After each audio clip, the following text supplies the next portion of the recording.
Welcome back to Gil's Arena, presented by Underdog Fantasy. Whoa, whoa! Another glorious Monday in the arena. Sorry we took so long to get started, but good things come to those who wait. What's the numbers up?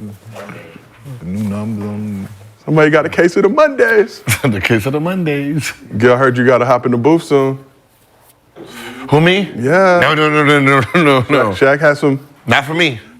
You was on the intro. Yeah, I'm on the intro. You know what I mean? I'm ad-libbing. You got to get some residuals for that. So you're not going to respond? That ain't got nothing to do with me. Okay. You know what I mean? I'm just part of the hit on both sides. You can play both sides. But this is Gil's Arena, presented by Underdog Fantasy. As always, we got the legend Gilbert Arenas here with us. What's happening? We got Kenya Martin back on the couch. What's happening? Yeah. More like it. Okay, the crew is revolted, Kenya. Okay. For sure. And we got Cheryl Swoops joining us shortly. Whoa, whoa. But here's what's cracking in the arena today. The Pacers smacked the Knicks in Game 4 to tie the series, when injuries and a heavy workload for Tibbs' tight rotation derailed New York's season. Jayson Tatum had his best game of the playoffs to help the Celtics bounce back from an embarrassing Game 2 loss and take a 2-1 series lead. But are the Celtics really a super team? And the Nuggets won both games against the Wolves in Minnesota to tie the series and take back the momentum. But will they snap their home losing streak in Game 5? But before we get into all that, as always, this show is brought to you by Underdog Fantasy. Please help us help you. Download the app, use promo code GIL, and you can receive up to $250 in bonus cash in a special pick. So, we got 2 games tonight. The most popular picks are on the screen below. So ride with them or fade with them. But have fun tonight watching the games and playing Pick'em with your friends at Underdog Fantasy. So let's look at some of those picks. We got SGA, higher 13.5 rebounds plus assists. Donovan Mitchell, higher 41.5 points, rebounds, and assists. Jayson Tatum, lower on 10 rebounds. And Luka, higher on 28.5 points. Like I said, ride with them or not. It's your choice. But get your bread up with Underdog Fantasy. As always, we do MostlyFans at the end of every show. So if you drop a good question in the chat with your Underdog Fantasy username, and we use that question on the show, you get a $50 bonus to your Underdog Fantasy account. If you send us a video at mostlyfansgil@gmail.com, and we use that video on the show, and you are a member of the Underdog Fantasy family, you get a $100 bonus to your Underdog Fantasy account. And as always, we do the show Monday through Thursday, 11:30 a.m. Pacific, 2:30 p.m. Eastern. But if you can't watch the show live with us on YouTube, we got audio versions available on Apple, Spotify, wherever you get your podcast from. So let's get right into some hoops. NBA. You said higher on Donovan Mitchell, what? 41.5. 41. Points, rebounds, assists. He got a. Okay. He might have a 30-piece. Like that? I don't know, but okay. What was that other one? Tatum, lower 10 rebounds. I got that one. Next one. Luka, higher 28.5 points. Are you rolling with him? Yeah, I'm gonna go ahead and take those. Okay. Man. And then SGA, higher 13.5 rebounds and assists. The Mavs and Thunder get ready for Game 4. You good? You getting Okay. I had to look. Okay, I like those, man. You know what I mean? I might get 4-1 though, baby. Okay, you can go. Man, proceed. Thank you, Gil. So the NBA held their draft lottery Sunday. Ping pong balls bounced in the Hawks' favor as they landed the #1 pick for the first time in franchise history. Hawks had just a 3% chance of winning the lottery, 5th lowest odds for a team to secure the top pick since the lottery began in 1985. Wizards got the 2nd pick, Rockets got the 3rd pick, Spurs got the 4th and 8th picks, and the Pistons, who were the worst team in the league this season, dropped to 5th. Unlike last year's Wemby sweepstakes, there is no clear-cut top pick. General consensus is this is one of the weaker drafts in recent memory.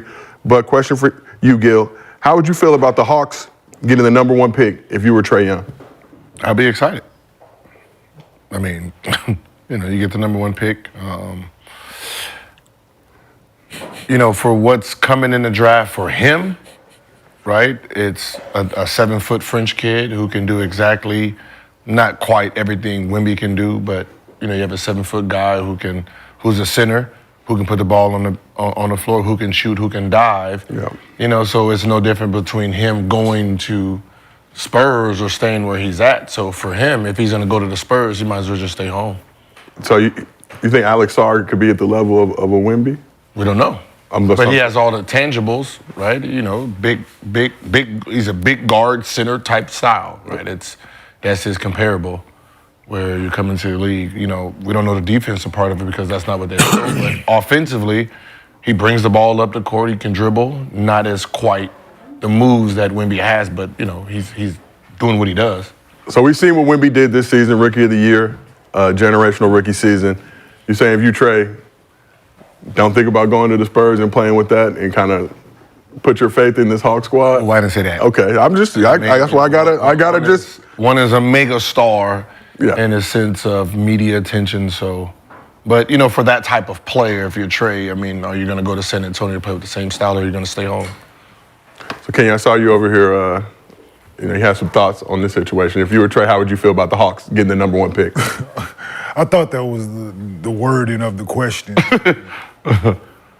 Y'all act like fucking Magic Johnson coming to take his position. Like, I don't see Magic Johnson get drafted this year. No, but I'm saying, would you be excited? Not necessarily a guard. He still has a home. Like, he doesn't have a job. Like, it's not like he doesn't have a job. Yeah. Like, no, he's good. Like, building for the future. They had a chance to get in this year. They had a lot of injuries, things like that happen this year. So, yeah, if you a franchise player and y'all get the #1 pick, to help you and better the roster, sure, why not? Okay. Yeah, but people like, Trae need the league, Trae need the league, Trae need. It ain't John Wall coming through them. When the Wizards got the #1 pick, like, oh shit, I'm out of here. Penny Hardaway coming through the door, like that ain't like no. Like, it's the most ideal year for them to get the #1 pick if you're a franchise player. It's not like to help bolster to the roster, surrounding pieces that you already have, and you can get the kid and. Because you still got Clint Capella, he can play the 5 still, so you can play the 4, so you can help him. He ain't got to bang and do all those things that Wemby had to do as a rookie. You know, so that can help him out if they choose to go that route. But no, Trae, you'd be good, though. That brings me to my next question. There's been a lot of uncertainty about Trae's future in Atlanta with the Hawks, like we talked about and discussed. Some potential other suitors. I think the Lakers were mentioned a while ago. Doesn't look like that's going to come into fruition as Trae has switched agencies. Yeah, that doesn't. Yeah, Spurs also have been mentioned. You can't play with, Trae can't play next to LeBron James. It's just not going to work. Yeah. No, it's no different than when Jordan, Kobe, people didn't realize they never had a traditional point guard. They didn't have guys who created the offense and did all that assists and all. They didn't have those type of guys. They had guys who either just defensive guys or guys who were spot-up shooters, right? So, certain players can't play with those type of players because what makes a Steve Nash or Chris Paul great is that they're creating all the plays for everyone else. A great player don't need you to create the play for him. He can create it for himself. So that's where usually a clash happens. So it brings me to my next question, though. Is it the right time for the Hawks to hit the reset button and free Trae? Or you think ride it out and see how this season goes? But they made the playoffs 3 times since he's been there or something like that? So they haven't gotten out of the first round since, I think, 2021. Hey, it's fucking 3. Okay. Well, I'm just... Do something to help him. Right? Quit changing coaches every year. Yeah. Do something to help him. You can't... It's not always the guy's fault. Like, the guy numbers are what they are, and they have been that since he came in. Just because people dislike him is a problem for people, right? Like, he's a problem for people because they dislike him for whatever reason, because he out there busting ass and letting you know about it, and he's unapologetic about it. So, get him some help. Yeah, been a consistent theme. And I guess what I'm saying is, looking at you got this #1 pick, we'll see what they decide to do with the pick. But from Trae's standpoint, they need to get an identity. They need to know how they're going to play. But, just keep changing coaches year in, year out, every other year, year and a half. You got a new coach. That's not a recipe for winning. He shows up and does his job night in and night out. He makes people around him better. So it's not like he's out there, he's averaging 35 and 3 assists. No, he's consistent damn near double-double every night. So, yeah. Even with Hawks. I mean, he's 25 years old, so Yeah. you know, you're talking about blow it up. Blow it up with what? Exactly. To bring back a bunch of 22, 23, 24, 25-year-olds, right? So that's the thing. This is not the, you know, the 90s and the 80s where the guys are coming in at 22, 23 years old. 4 years later, 5 years later, they're 28, 29. These guys are coming in at 18, 19 years old, playing 5, 6 years and still only 24, 25, 26, right? So that's what we're not realizing. So when people are saying, oh, we need to just blow it up and go younger, the motherfuckers is young. They are young, like Tatum. Tatum's been to the Eastern Conference Finals 4 times, the Finals 2 times, and he's only 25. Right, so you know all this blowing up and getting rid of it. They're young. They're still young. So you still got a lot of time with these guys. Yeah. Right, you're talking about 25 is young. 10 years, huh? Right? Yeah, 25 is young. And before we proceed, Microwave. we got the GOAT on the couch. Cheryl Swoop back in the building. Okay. I see you repping. We're gonna talk about that. We got some signature shoe news in the works. I don't even have to say anything. Okay. You see something new? Let me look. Let me look. Let's go, Deuce.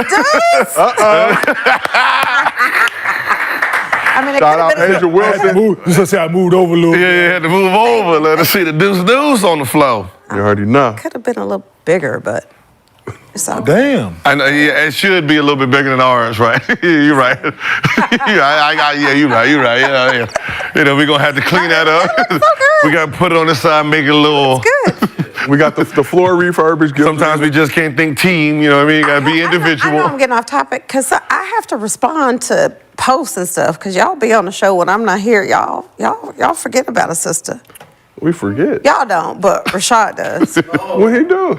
You know what he did? I had to comment. I was like, you showing everybody love, but you forgot about me. You remember? Yeah. You know what I'm talking about? Yeah, thanks. Okay. Well, Shy will be back later this Somebody week. said it. He'll be here tomorrow. It was probably you, because you always. I'm consistent. Well, you're a Kenyan. This one right here. I think I'm the one who said it. Yeah, It was you, but I'm just going to take credit for it. I'm just going to take credit for it. All right, well, let's keep it draft-centric. So other draft news, according to Shams, Bronny James will forego his remaining college eligibility and stay in the draft. Bronny's been fully cleared to play in the league and will participate in the draft combine this week. So, question for everybody on this couch. We've talked about it, but Bronny making the right move staying in the draft? I personally don't think so. And why don't you think so, Kane? Just needs to play a little more.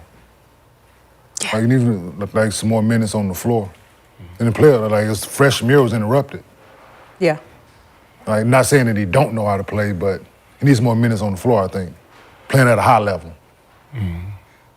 Like, you just can't not play, then go and play at the highest level, man. It's different. NBA is not easy, man. Like this, I don't want, like, people get this shit confused. Like it's not easy to play in the NBA.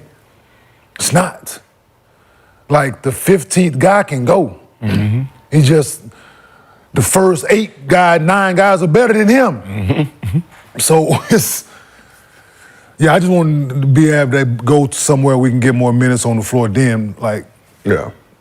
because just looking at his size, he's gonna have to play point. And that, hey, good luck.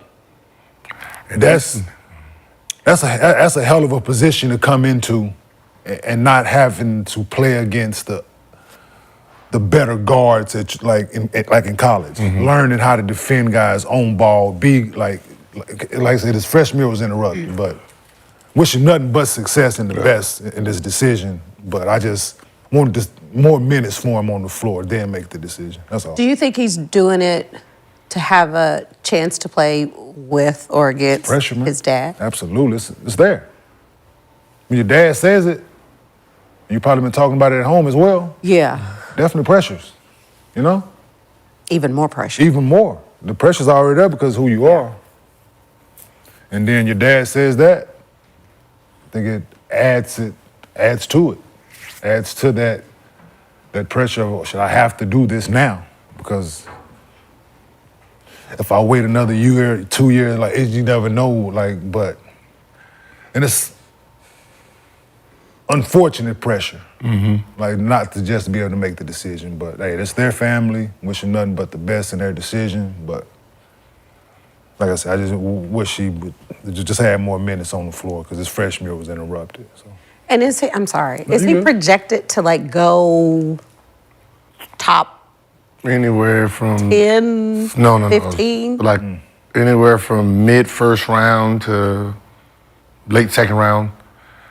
Which is when you're talking about just stock, right? For a young kid, when you're talking about 18, 19, it's not really about you being great right now or good right now. So what happens is they come out and they say, all right, can you get drafted late first round, right? Early second? Yeah.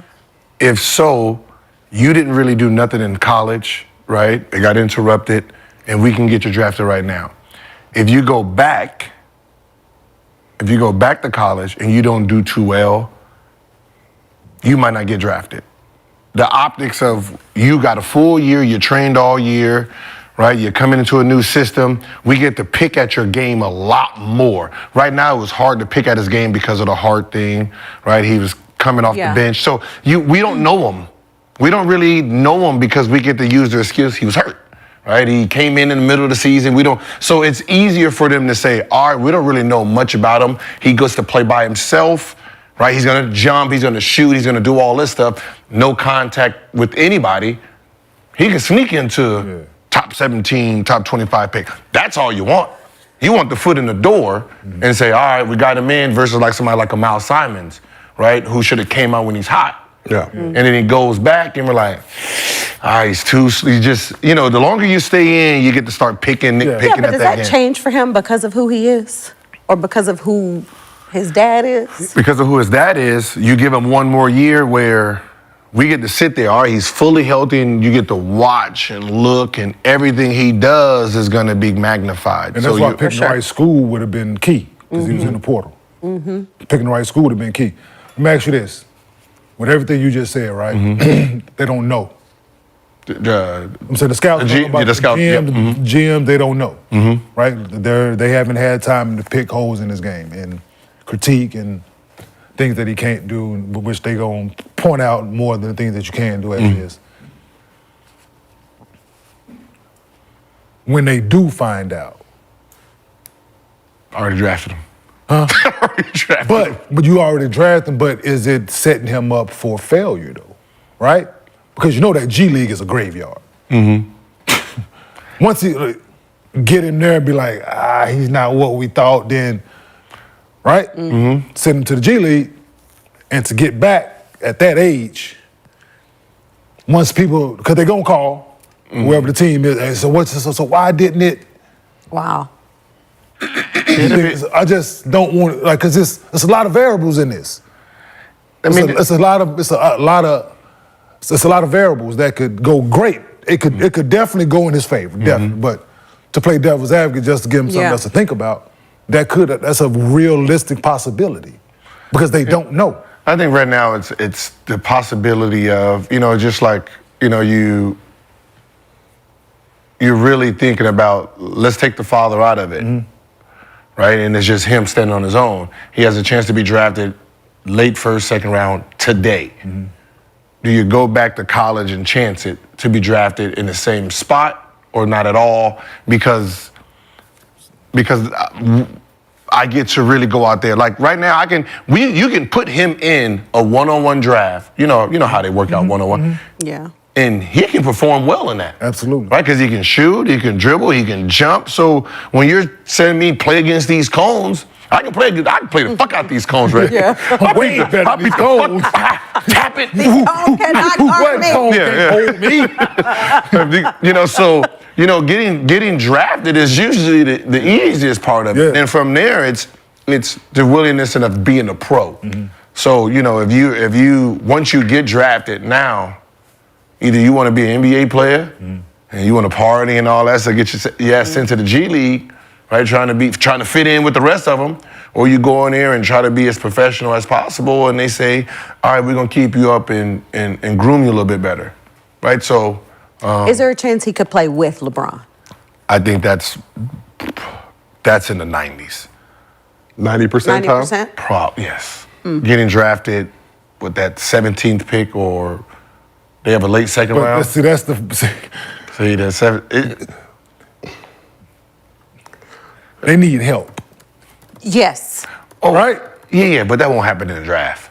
There ain't no help coming in the draft. Okay, so good. So this is the Lakers. Okay. All right, cool. Bet. I'm with you. So with that said, I get it. Yeah, they know. You draft him at 17. Do they have an early second? So they got the 55th pick. Yeah. I can tell you. Somebody gonna be an ass and pick him with. I can tell you right now, I'm gonna be an ass and pick him. Right, God damn it. right. You will not play with this. I can tell you this right now. If this is a weak draft, you got to watch out for whoever got 15, 16. Yeah. Because I know once I have your son, I know you have to play ball now. Because you're not going to trust me to develop him right. I'll be talking to you. I'm going to send him to the D-League, little shit like that. Yeah. Right? And I'm going to force you to give me something. Yeah, foreign. Absolutely. I don't care what it is. Yeah. It's Coke machine. Yeah. You gonna give me something, motherfucker. Your last jersey, I don't give a fuck what it is. Wow. Cash. Yeah. Cash. Yeah, that jersey, listen, LeBron's last jersey, that 40,000-point jersey, you're going to give me something, goddammit, that's going to be worth some cash later on. I need that ball, Brian. I need that 40K ball at the crib. Because I'm telling you, I'm one of those types. Like, I'm looking like 15, 16, this is ass. Yeah. You know what? Yeah. Or you might get somebody to go older, man. Like, this is the thing. Why does it have, like, you damn going and try to get a 19, 20-year-old. Go get somebody who can actually help you play right now. Because I'm pretty sure there's a 22, 23-year-old nigga that's in this draft right now that could help, that can show up day one of training camp, that could actually help you. And we talk about at that spot last season, you got a guy like Jaime Jaquez, who the Lakers passed on, but mistake. 4-year guy in college, came in ready to be plugged in and on plays that. well. I've been hooping. Yeah. Absolutely. Yeah, he played hard. He played. Yeah. For one, he played for Mick Cronin. And I don't know if anybody know anything about Mick Cronin.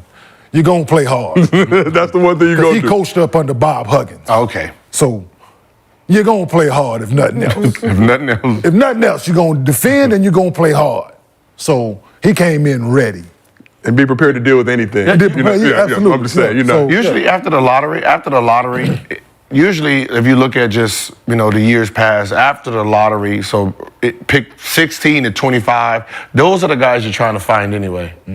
Right? Those great college players that are ready to play right now, because the people who are picking in that draft are usually older teams, pretty good. They just need one player to put them over the top. So you're really getting those type of players anyway. Yeah, you can go to just hand pick some of these universities who you know are good college coaches. Like the Villanovas, guys who've been there, who grooming guys to play basketball the right way. So they talk about this draft. They're comparing a lot to the 2013 draft where Anthony Bennett was taken number 1, but you had a guy like Giannis there at 15. So there's guys that you can grab now and develop, don't necessarily need to come in right away. But you gotta find. Yeah, but you gotta find. But that's your scout. But that's scouting. But even Giannis, you can't say. They found. He has intangibles. Yeah, they found Giannis. Right. No, they developed. Yeah, he had all the intangibles. Yeah, he had all. 6'11", long ass arms, big hands. That you can't teach. Yeah, we can't teach. Yeah. Like, I can do something with him. So when people talk about potential, it's still on you to develop it. They told Giannis to do this. Oh yeah. Let me see a euro. Let me see a euro again. I can do something. I can do some work with it. Do it the other way. Okay, yeah. So we asked the chat, should Bronny go back to school? Over 3,000 votes, 74% said yes. We will see how it all plays out, but he will be at the draft combine this week. I think that'll give us a much clearer picture of what to expect. He ain't going back to school. No, he's not going. Oh, I know that. But what to expect come draft time. And if it ends up working out, I think just the thing with Bronny, he's in a lot different position than a lot of kids. He's already got a ton of bread. Let me ask you this. It's a different situation. Before we get off, I got another question.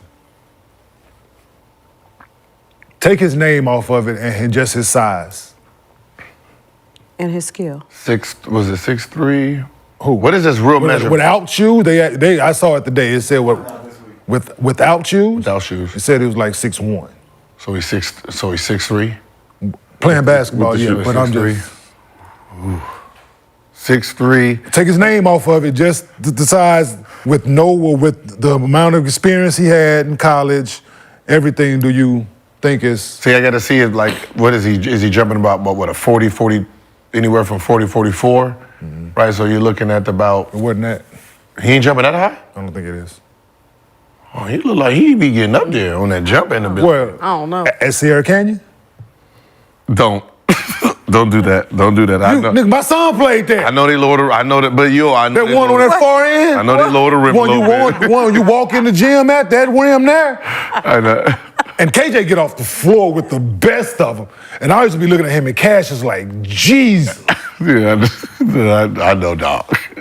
I'm just saying. You know, they use that rim for, workouts. Yeah, workouts. Yeah, they absolutely, can, yeah. Because so his freshman year, right, he didn't play.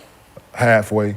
Right, because it was hard so That was that- really He came in what was it? later in the season. Later in the season. No, but because they're coming back from the cardiac arrest complications. Oh, So really, high school all or you college? have to, college is just 1 year, Yeah, right? So really, all you have to go off of is what he did at Sierra Canyon. In a sense, or little glimpses. and That's what I'm saying. It's little glimpses. It's no different than like, Zach LaVine played a little bit. Yeah, but Peyton Washington kid. Peyton, Watson, he didn't play that. He didn't play that much. He only averaged 3 points himself. But those were guys. But Peyton Watson. But is 6'9". I know. Fucking arms is out to this mother. But what ends up happening is you're just looking for like, can I use him? So him coming into the draft is more going to be like, he's going to probably be where Drew Holiday is now, not the young one who was a one-on-one player. The one that's now right more coming into as a defensive player, hit some spot-up shots, depending on what type of player he's playing with. If he's playing with a dominant ball guy, he's just there to hit shots, hit open shots, and play D. Because he knows how to play. Like, I've seen him play since his freshman in high school. He knows how to play the game, has been taught how to play the game. Absolutely. You just need to be a little taller. Yeah. So Kane, like you mentioned, he was measured at, I think, 6'1.5" without shoes, had like a 6'7" wingspan, which I think may bode well in his favor. And as I said, it's you're not gonna, even though you see the Ja Morant style of play, he's not gonna be It's that not type. that popular. So he's not gonna go to a team that's like in the development mode. So the Detroit Pistons, the Charlotte, Houston Rockets, Spurs, Washington. No. None of them. Right now, he has to go into where you have veteran players. There's no pressure on them. The Lakers are going to find a way to get him. Oh no, he's staying in LA. They're Yeah. fuck around. Clippers might. Yeah, That's what I said. Some scoundrels in the draft. Yo. What? Yeah. Are we still talking about the draft lottery, or are we moving on? You got anything else you'd like to say, Kane? What the hell is the Houston Rockets doing? What they gonna do with the fourth pick? Like what? They got The third. pick. Third. Okay, my bad. Shit. Fuck. It Okay. depends. Who? They had 2, 3, 4. You got They got Whitmore, Eason, Sangoon, Jalen Green, Jabari Smith.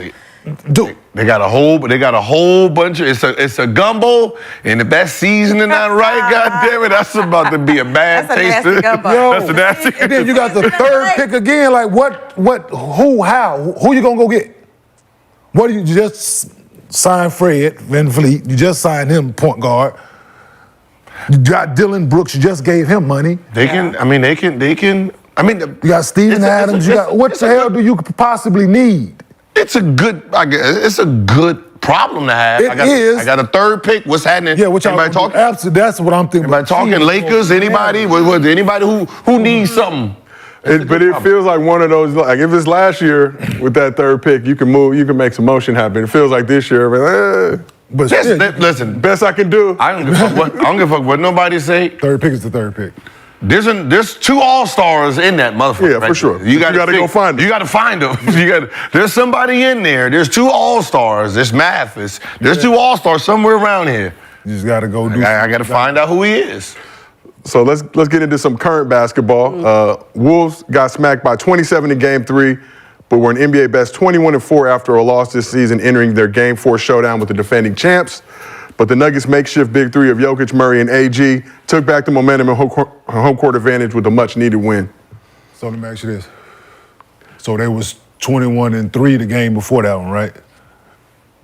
After the loss? Yeah. No, that was their first. No, that was their first. Game 3 was their first. Yeah. So now it's 21-5. But Yeah. So Nuggets jumped out to a 16-point lead in the second quarter, but the Wolves cut it to 7 with 48 seconds remaining. Then they let the Nuggets go on an 8-0 run in the final 20 seconds. You see Joker catching Ant-Man slipping right there. So this was really where it all shifted. MPJ got the dunk. Jamal Murray. Still hit that half quarter. Boop. So that capped off that 8-0 run in 20 seconds. Then he stared down. It looked like Kevin Harlan at first, but it was actually Reggie Miller, Jamal Crawford, the TNT crew. Why would he be staring at Kevin Hart? Whatever. That's what I'm just saying. I'm saying, no, Reggie said it during the game. Yeah. And Kevin Harlan's face, like, no, we got 2 Hall of Famers sitting at the table. But he know Kevin Harlan about that. But Jokic dominated the Wolves' big men, finished with 35 points, 7 rebounds, 7 assists, 3 steals, including 16 points in the fourth quarter. Aaron Gordon made his first 10 shots, finished 11-12 from the field. Gordon became the first player in NBA history to put up at least 27, 7, and 6 while shooting 90% from the field in a playoff game. Jamal Murray had 19 points, 8 dimes, 5 rebounds, including 12 points in the third quarter. Yeah. This dude, nice. Yeah. And this is that same shit. Yeah. This is the same thing I was saying earlier. Can you go back to the first clip? Yeah, I would. Second clip. Back and to the left. I would love playing, boy. Let me show you that first defense. It's the first defense. Right. Nas Reed guarding Joker. No, not that one. Not this. Man, he's burping them. Hey, I'm gonna show you that. Okay. Because it's Cat. Right here. Here. Stop. Go Bear. Okay. Okay. If you're Cat, who are you blocking? Right? I have a shot blocker on him. That's the reason. Defensive Player of the Year shot on him. Yeah. So, and this is what I was saying. If this was switch, you have Rudy in the back that can decide to jump or not. Cat is he's done it twice. Rudy has him under control. He's gonna jump straight up. What are you doing back there defensively? Yeah. Because what happens is you jump out of place to give Aaron Gordon a pass. It's your man that they're passing the ball to. You don't need to be doing it because you don't impact nothing. Well, you're not doing anything right now. Nothing. And you have no clue where your man is. Say it all the time. He does it every time. That's why he doesn't need to be the help defender. So keep going a little bit. Yeah. Right. And press play. Ooh. Right. Here you go. Look at him. He's already out. Now, Rudy's still there. Rudy, look. Yeah. You don't have to come over. You don't. Unnecessary, right? Yeah. Why watching it in slow motion, No doubt. They had a few questionable plays in the game. But those are the questions. Those are the questions. Is Towns playing the help side big when he should be on the ball big? Even if he on the ball, he's still getting burped. He burping both. I'd rather you burp and then I can choose to all right, that looks a little difficult. Let me sit back. But right? He's still coming over though. Sometimes. He did it. It's a couple clips. Let's go. Let's fast forward a little bit. Let's play it out again. Because I know he stayed ground on some of them. But this is G-tail. See right there. He stayed. See. Keep going. I wish I had it. He stayed on that one. You wish you was? I wish I had it, because you need the clicker, Gil. We're working on that right now. Somebody hop on Amazon. Yeah, we good. But it's. But even this play, I mean. Yeah, but they unnecessarily helping off the corner, like strong side corner. They unnecessarily helping off of, and. But no need. You're the best defender in the league. We have to be able to trust you to guard your man. Yeah, Jamal Murray was on That's tough. Yeah, that's tough. That's real tough. That was tough too, though. So on the Wolves side, Ant led the Wolves with a new playoff career high, franchise record 44 points, along with 5 rebounds, 4 assists. His fourth career 40-point game and third this postseason. Cat had an off night finishing with 13 and 12. Right here. Watch, he's gonna jump out of it again. Watch, here come Cat. Like he commits too early. Look at it. That you can't do that, dog. Yeah. He's fading away. You can't. He does it every time. Just playing with them. Like, what are you gonna do if you because you're not gonna block it. You just in no man's land. Well, Yep, but also, who is this? Anderson, number one? Mm-hmm. Like, where was he going? You're guarding Jamal Murray, who has been on fire the whole game. Like look where Jokic is going. That's real. Right? You're going up the lane. But I'm saying, like, where is he going though? Go back now. Fast forward a little bit. Yeah. Play it. Yeah, because he could have easily threw it to Jamal Murray. Yeah, like Play you it. completely Definitely turned your could've threw it to back. Jamal Murray. Yeah, for a wide open Right shot. there. Like. Yeah, There are four people on Yeah, he could have. Jokic. Yeah. He manipulated him. Yep. He's Like, he manipulated Playing with him. their emotions. He's nice though. But you can't be Minnesota going back home up 2-0 and not get one. and not get one. Yeah, that's. Yeah. Yeah, because I thought they was in. The way they looked at home, and I thought Denver was in trouble. You would expect the Wolves to at least win At least one or get two. one. Yeah, At you least gotta win get one or one. two. I know what they Gotta get thinking. one at home. I know they looking at Rudy like, hey, Where that trophy at? No, it's not even where that paternity leave. You ever heard of paternity leave? Stop that. We're gonna go ahead and let you Don't do that. don't sit back at home because we got this without They you. will. He need that We thick handle skin, it without Gil. you. They did. But this Hey, on the road. is the eighth time in NBA history the road team has won the first 4 games of the series. Now the Nuggets will head back home looking to get the first home win of the series. But for all you, what adjustments have the Nuggets made offensively to get back in the rhythm? Just match the intensity, man, defensively. And they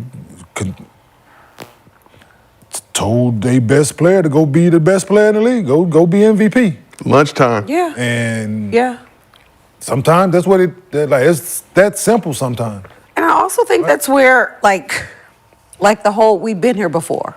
Like the experience comes in.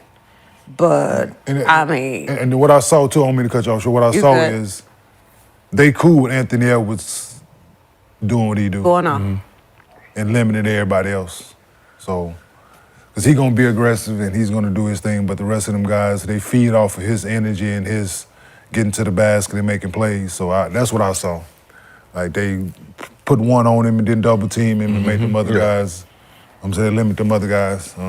It feels like Ant's been there for the most part. In the first couple games, we saw everybody else kind of rallying behind him, but now it's just like, y'all gonna help me or not? Yeah, Murray's playing better than he did the first 2 games. Right, he's hitting shots. Offensively, they haven't done nothing different. They're still shooting the same amount of threes. Still not getting to the free throw line either side. Right, so no one's done anything different besides Murray's just playing a lot better than he was the first 2 games.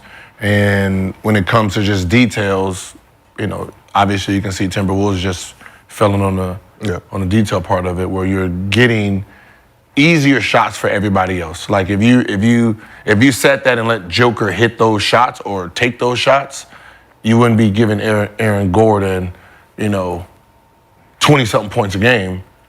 Because he's just sitting there just waiting for you to just slip. He probably go get him. I guarantee you can block it. Go block it. Yeah. Go block it. What's going on over there? Should mix 2 threes in there. Mix 2 corner threes in there. So it feels like the league They're knew what they were doing when they didn't suspend Jamal Murray for Game 3 for throwing the heat pad and all that other shenanigans in there. Yeah, I'm pretty sure. We need that series. If Wolves lose this series, they're gonna be. Oh, yeah, absolutely. They're gonna be talking about that. We talking about game 3. They're gonna talk about Game 3. He should not have been there. Yeah, definitely gonna be a conversation. Man. But Sure you weren't feeling it? which part? Oh, the Jamal thing. I mean, no. Okay. No. But they're the champs. Like, it doesn't really matter being down 0-2, going on the road. That's where I think the experience and we are just not going to lose these games. We're going to go back home, tie it up, and the series is over. So I know us as Laker fans, we were trying to smoke the Nuggets pack prematurely just because, of the lingering. But everybody else, I felt like, was doing it too. So did people bury the Nuggets prematurely? Of course. I mean, you lose. I mean, come on. You lose 2 at home, though. It don't matter who it is. You losing 2 at home. It was merit. They earned it. 2 at home. No, they did earn it. With an ass whooping on the second one. I mean, this is not. Let's just be honest. This is not like, oh yeah, we have faith in. You lost 2 at home. Yeah. The second one was an ass whooping. Yeah. Right. Them coming back home fully healthy, ready. I'm not gonna lie, it felt good. I picked Denver to win it all. Yeah. Mm-hmm. So just imagine the way I'm like, damn, that's what y'all. But it felt good. Yeah, but you at least got to get one at home. Yeah. Like you got to do it how you just can't, and you can't come out and get smacked in game 4. You at least got to make it competitive. I mean, we'll see what happens in Game 5, but it feels very easily like the Nuggets doing the same thing. Yeah, We're Nuggets rattle about off to 4 pack off the Wolves. Minnesota is over for y'all. 0-2. Go home. Series is over. Oh, it's 4-2. And that's what I mean. This has a 4-2 feeling now. You know what? It has this Game 7. You do? Right? Yeah, you Denver wins at home. Minnesota finally wins at home, and then it goes They back go to back to yeah. Yeah, I think they're gonna get them in 6. They gonna. But I was wrong. Yeah. Some shit. Could be wrong. We get emotional after each game. Because it's the playoffs, so we Game. know we go home and we register different, but you know. Oh, well, it did. But it's still. The decision watching the Denver Nuggets, it wasn't emotional. It was us watching the damn game. Yo. And they going on the road for 2. Like, man, they be lucky to get one. Like, that's the mentality. Like, Wolves lost by 8 points. If they don't have that 8-0 stretch to end the second quarter, or at least don't let Jamal Murray hit that 55-footer. It just feels like. Let him. It just. I mean, I'm saying, but it was bad inbounds pass. Just the turnover. Terrible decision. as soon as he let that bitch go, I watched the game with KJ. I'm like, oh, that's good. And that's what it felt. But it just like that was the one of the ones was like, oh shit. Like, those are the ones you go back into the locker room and be like, fuck, we lost. that play, because everything is going against you at that point in time, right? It's all like shit ain't working, hitting shit, and then you turn it over, and then you turn it over, then he throw it up there, then it go in. You go back to the locker room like, we're not gonna win this one. Walk to the locker room is and Foster out this motherfucker too. God damn. Hey, I don't want to bust Rudy out,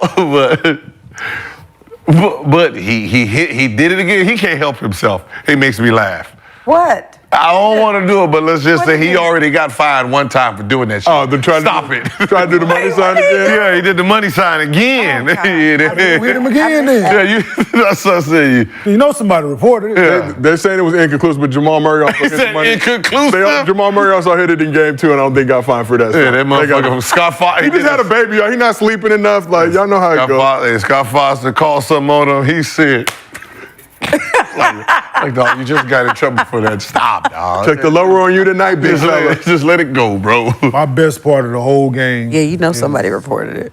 Motherfucking Nicola pulled the chair on Rudy. Yeah. He know. I know you were. I knew you were going to appreciate that. I was proud. Oh, he made me proud. No, that was my thing, Shirley. I lived. What happened? I lived to pull a chair on a big man. Okay. And then for another big to do it. Yeah. Oh yeah. The stronger one too. Stronger big. Oh yeah. It was had him out there sleepwalking. Shout out Jamal Crawford. Jokic did it to Rudy. Yeah, late in the Rudy over there trying to pound with them bones. And that what? Did he fall? The move. No, he traveled. He traveled. Oh, it's the best shit ever. You fight with him because he been fighting with him because the first he hit him and he fumbled the ball. Yeah. It was the attorney was asking for a foul. Oh, I'm gonna get his ass this time. Boom, and he picked that fucking Fred Flintstone out that bitch, baby. Nothing funnier than seeing like a big ass dude like that on the Joker side just hit him with the. I mean, my guy Yao, he was just, hey man, so y'all not gonna call 3 seconds? Yeah. Because he couldn't get out the paint. Oh, it's 1, 2, 3.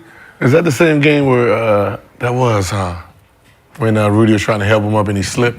And they ended up scissoring? Yeah. When it ain't going right, brother, it ain't going right. But it's moments like that you just see like, oh, this is, So immediately after the game, and we got to talk about the bright spot for the Wolves, Anthony Edwards, 22 years old, like I said, new playoff career high, new franchise record. But immediately after the game, Ant-Man has some words for Jamal Murray as he was leaving the court, And that's the thing, Ant has this. Ant-Man always got some. Yeah, he's ready. You know what I mean? He unwavering. And it still looks like he believes it at this point. But I don't know if the rest of his squad does. But during his post-game press conference, Ant broke down his exchange with Murray. Anthony, did you have any words with Jamal or any of the Nuggets at the end of the game there? Looked like you might have said I just told his ass, that's what we love that. Keep talking that. That's what we like. Well, I love it, So, he didn't say nothing back, but I'm pretty sure he heard me. They heard me. Yeah, we live for that. Most important part of that was, well, I loved it. 'Cause I don't know about the rest of y'all. I love it. I can't speak for my teammates, but I love it. In The Last Dance, the dude Ant-Man is drawing comparisons to said, that's a sign of a good man if you can talk shit when it's even score or talk shit when you're behind score. Ant's been talking since before the first tip-off. But what are y'all thoughts on Ant-Man welcoming smoke like this? You know, they're like what is really good character and character building is he never shows like disappointment, right? In his teammates, in his performance, like we've played. Even when shit ain't going our way, it's over. Like you can see it on our face. He's always smiling. He's always yapping. Even he already has a grin on his face. Like he already smiling, and it's like it seems like you root for him because the energy that he possesses it just seems so positive. Yeah. It's his enthusiasm to compete. Yeah. It's like he just wants to compete. He don't care about. Yeah. He's enthused about the competition of this, no matter who you put in front of. Yep. And you have, like you said, you have to root for somebody like that. You can't help but to look like he's energetic about it. Oh shit! I told his ass shit. Yeah. I love it because it doesn't matter if they're at home or if they're on the road. Like he's the same. You gotta talk. Go talk. Sure, I feel like you had that confidence during your career, but just how important is it? I did. Yeah, for sure. You did? Yeah. Okay, I'm just making. But how does that help a team? But I had that confidence, but to Gil's point, I wasn't going to sit in a press conference if we got our ass beat, right? And with a smile on my face. No, you were going to know if I was pissed that we just lost. And for him to say, I love it, I don't know about my teammates. Like, that part. I haven't really seen him throw any other teammates under the bus, but him, like, having that moment of clarity, like, nah, this is what I'm built for, but. Yeah, so hey, he the alpha. He the lead dog around there, so he got to be built for that. Yeah. Yeah, and right? it is important. And if he built for that, everybody else will follow. Like, he just was talking shit to Jamal. Y'all just lost 2 games at home. And he's like, all right. Talking shit to him off the floor. Like, because you got to think about it. Look at the other side when they were down 0-2, throwing heat packs on the thing. I don't want to talk to the media no more. Leaving games without talking to the media. He just, like, this is the game, right? We went up 2, they back 2, now we got to go back there. What's happening? Yeah, that's right. It's not like, that's why I said the spirit itself just seems so positive, right? When you're talking about, like, having someone be the face of your team, the face of the league, it's like you don't have to ever worry about, like, anything really happening negative, right? Unless it's just some blurb out of it. But it seemed like he's always in control of his emotions. But he does have Conley over there too, who's never gotten a technical ever, right? So you do got mild-mannered people who really know how to control their emotions. So that's. You know, if he mad, he really mad. So I'm know the refs like, yo, maybe I'll get mad. No, like who? Conley? Yeah. Conley could probably basically do whatever the fuck he want to do, and refs would be like, we probably deserve that. Right? He's the one guy that could, So extending it beyond Ant, the Wolves were great in Game 4 when Ant was on the floor, but without him, it was a different story. Edwards played 45 minutes, 20 seconds in Game 4, and the Wolves were +5 in those minutes, but they were -13. Damn. In the 2 minutes and 40 seconds that he was on the bench. Wow. So is Ant-Man writing a check with his mouth that his team won't be able to cash? To his team? Because I ain't worried about Ant. I gave y'all 45, 5-5, dog. Like, That's fucked That up, his dog. team won't be able to catch. Y'all got to help me cash this. My credit is good, but I need y'all to co-sign. Ooh. Damn. Like you seen that? I guess it was a stat that they put up where Jamal Murray was playing the most minutes since me, right? Where I played with 47.6 minutes in the playoff series, right? And that's how I said, like, why y'all subbing? Because I remember, like, they got LeBron James over there, right? They got LeBron James. I don't give a fuck if LeBron James out for 5. By the time he get back in, we need to have a cushion for ourselves. Same with Jokic and somebody like that, right? There's some series that you have to play your stars the whole game. Yeah, you should never come out. You can't. This is the champs, MVP, 3-time MVP, Finals MVP, right? If he gets back to the finals, it could be Finals MVP again. Yeah. When he goes out of the game, take advantage, dog. You know what I mean? take advantage. That means keeping this motherfucker in. Right? There's just some forces out there. You don't have the luxury to sub, and you shouldn't even think about subbing. Well, the coach shouldn't think about it, and you shouldn't think about coming out. So, and this is one of them. And played 42 minutes game 1, 37 minutes game 2 and 3, 45 minutes last night. But is it to the point now? 37, blowout. Yeah, that's what I said. Unless it's a blowout, this is no. You got to play the whole game. So you see some 48-minute games coming. I see some Tibb games over there where I'm gonna work. Might be what I'm saying is every series is different. Yeah. Right? Every matchup is different. You have to play to your matchup. So, you didn't have to play 40-something minutes last series because, we dominated. This series, you might have to play 47 to 48 minutes. The next series, you might get to play 41 minutes or 37, right?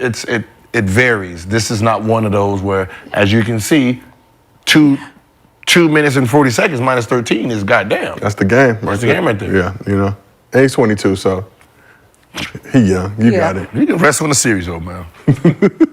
Absolutely. Maybe gotta... coming sooner than expected. But let's head over. I'm just saying, Gil. I want to see the Nuggets get put in the pack for selfish reasons. Biased journalist. But it ain't. It was feeling good after game 2, all right? And I knew it wouldn't last. They had to get the jokes out while you could, but game 3 is all right, we'll get them next time. But LA Wolves fans are going through it right now. But let's LA Wolves. Okay? The Lakers started in Minneapolis, all right? So the dude to beat you up to get beat up. That's usually how it works. No, you gonna whoop it. No, you gonna whoop it. That is, right? No, you do it. Yeah. But let's move over to the. That's how a lot of fan bases was created. That's true. That's how a lot of fan base. I couldn't beat him. Goddamn it, this shit. Get him for us. Go get him. You've seen it with LeBron. We've seen Celtics fans rooting for the. That's how it is. Back in the day, we see all types of craziness for LeBron's downfall, but the game is the game. But let's head over to the East. First 3 games of the Knicks-Pacers series were each decided in the final minute of the game. But the Knicks were banged up and burnt out heading into game 4, and the Pacers gave them their version of a Sunday service. So Pacers started the game on a 34-11 run, never looked back, leading by as much as 43 points in the game. Yeah, it was nasty, very boring. But if you were a Pacers fan, I'm sure very, very enjoyable and exciting. Tyrese Haliburton finished with 20 points, 6 rebounds, and 5 assists. TJ McConnell had another solid performance off the bench, 15 points, 10 assists, 4 rebounds, 2 steals. And Nesmith had 8 points and 12 rebounds, but was big on the defensive end, keeping Brunson in check for the second straight game. On the other side, Nova Knicks all struggled in this one. Brunson had 18 points, but he was 6 for 17 from the field, 0 for 5 from 3, snapped his streak of 20 straight playoff games with 20 or more points. Dante DiVincenzo had his worst game of the series, 3 for 13 with 7 points.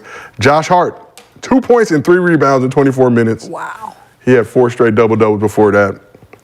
And Alec Burks was one of the few bright spots for the Knicks, taking advantage of his opportunity for the second straight game. He had 20 points, 23 minutes.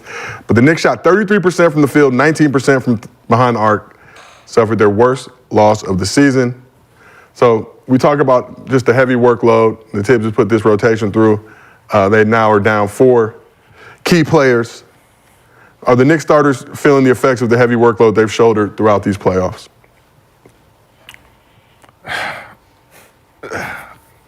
No, man. He's trying not to say it, but Gil, say what you got to say. Statement that he just made. No, what I'm saying is you have the best technology, right? You have the best medical staff. You have everything to your disposal. You have the leg sleeves. You got the cryo chambers. You got all of this, right? If everybody before you was playing 45 to 48 minutes, 82 games a year, right? And they played from game 1, went to the finals every year. I'm sorry, I can't. This is normal, right? I guess because the game playing time has been diluted to everybody playing 32, 33 minutes, but they wonder why everybody's being hurt, right? Josh Hart ain't been hurt, right? The guys who's playing 43 to 48 minutes ain't been hurt. So Are they playing too much? No. I can call it game start. First time I was at the 9-minute mark. Nobody really went hard anyway, but if I think somebody's gonna be tired, I call it at the 10:50. As soon as you get up, go down 2 times, timeout. If I want to do that. Like, they making it seem like these motherfuckers playing 12 straight minutes of basketball up and down, back and forth. No, we can. There's a timeout every 3 minutes from the NBA itself. So those good TV timeouts. I just don't like. They're conditioned to play this. Yeah. They're conditioned to play 40-plus games. We're just so conditioned to watching players play 36 minutes. And so we're like, oh man, these guys going too long. Oh, damn. Yeah, because I think for me, it's you're trying to win a championship. And so because of that goal, you have to have your best players on the floor, whether that's playing the whole game. Sometimes you got to play through, not an injury, but you got to play through pain, right? Because there's a difference in pain and being injured. I just know when we played, if coach would have looked my way, even if I looked tired, like, do not take me out of the game.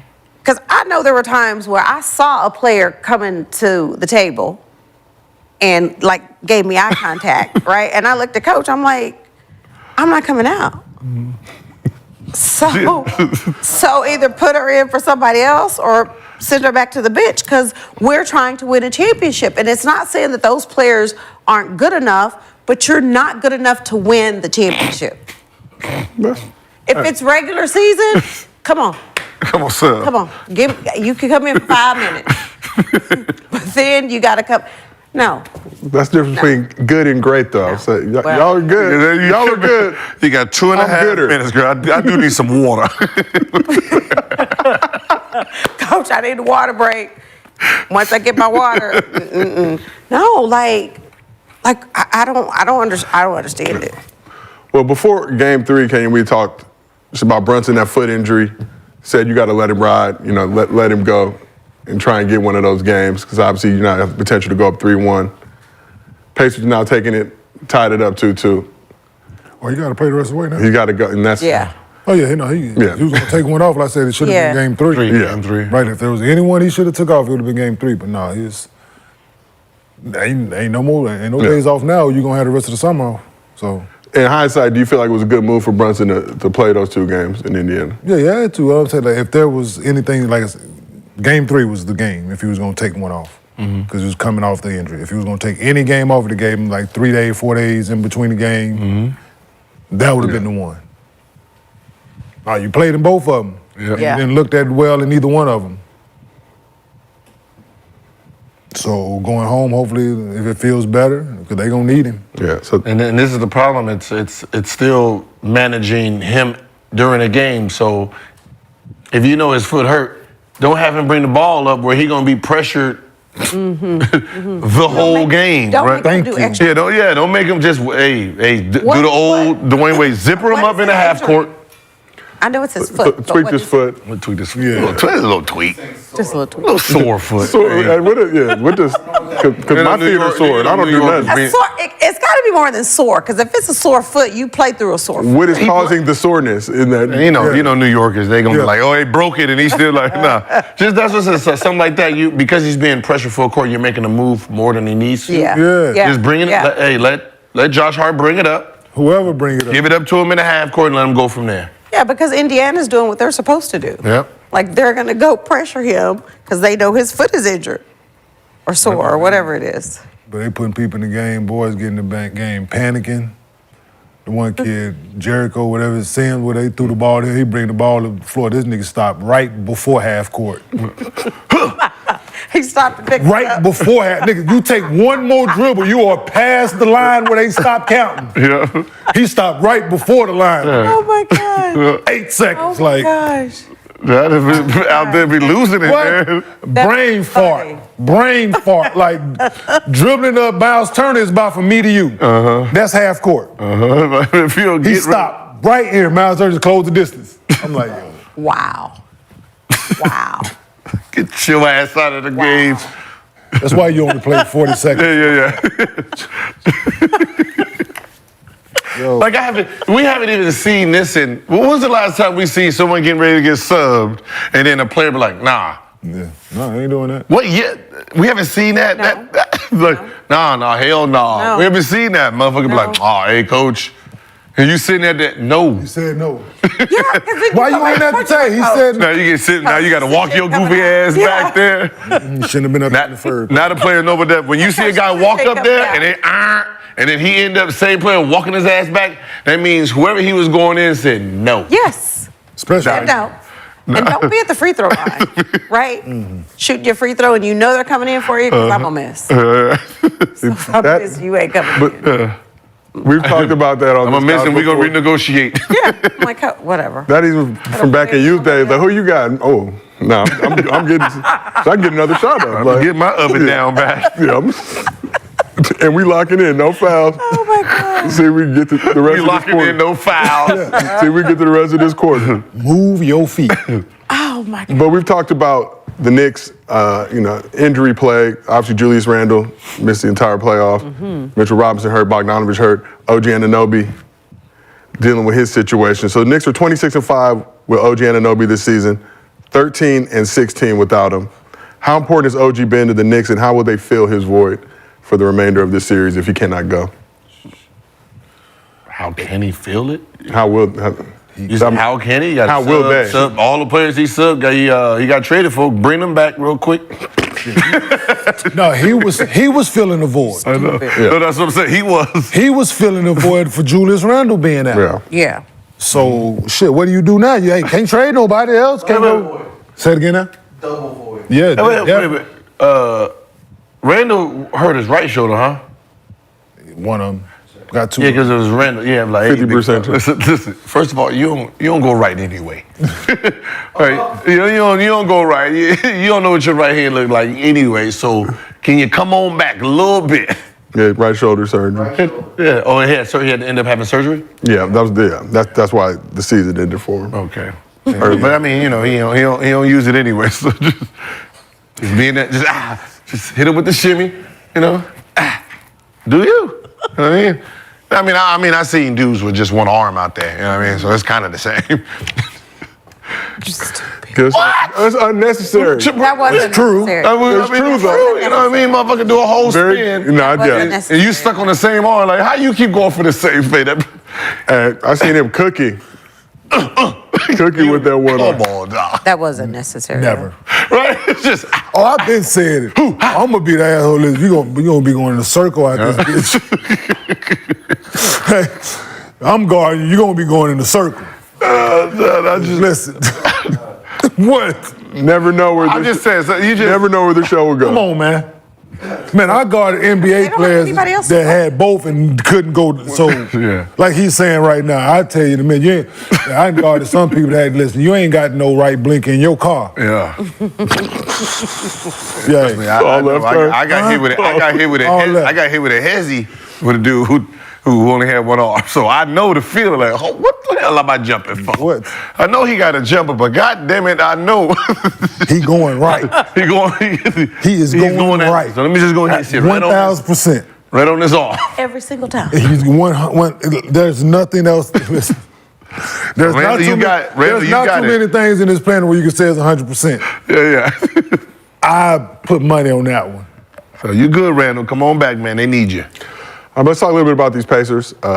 What have the Pacers shown you in these past two games back at home? Kenny, you said it was going to be, obviously we know the energy at Madison Square Garden, but coming back to Indianapolis. I played in that bitch in the playoff. I knew it was gonna be. They gonna be ready to play in there.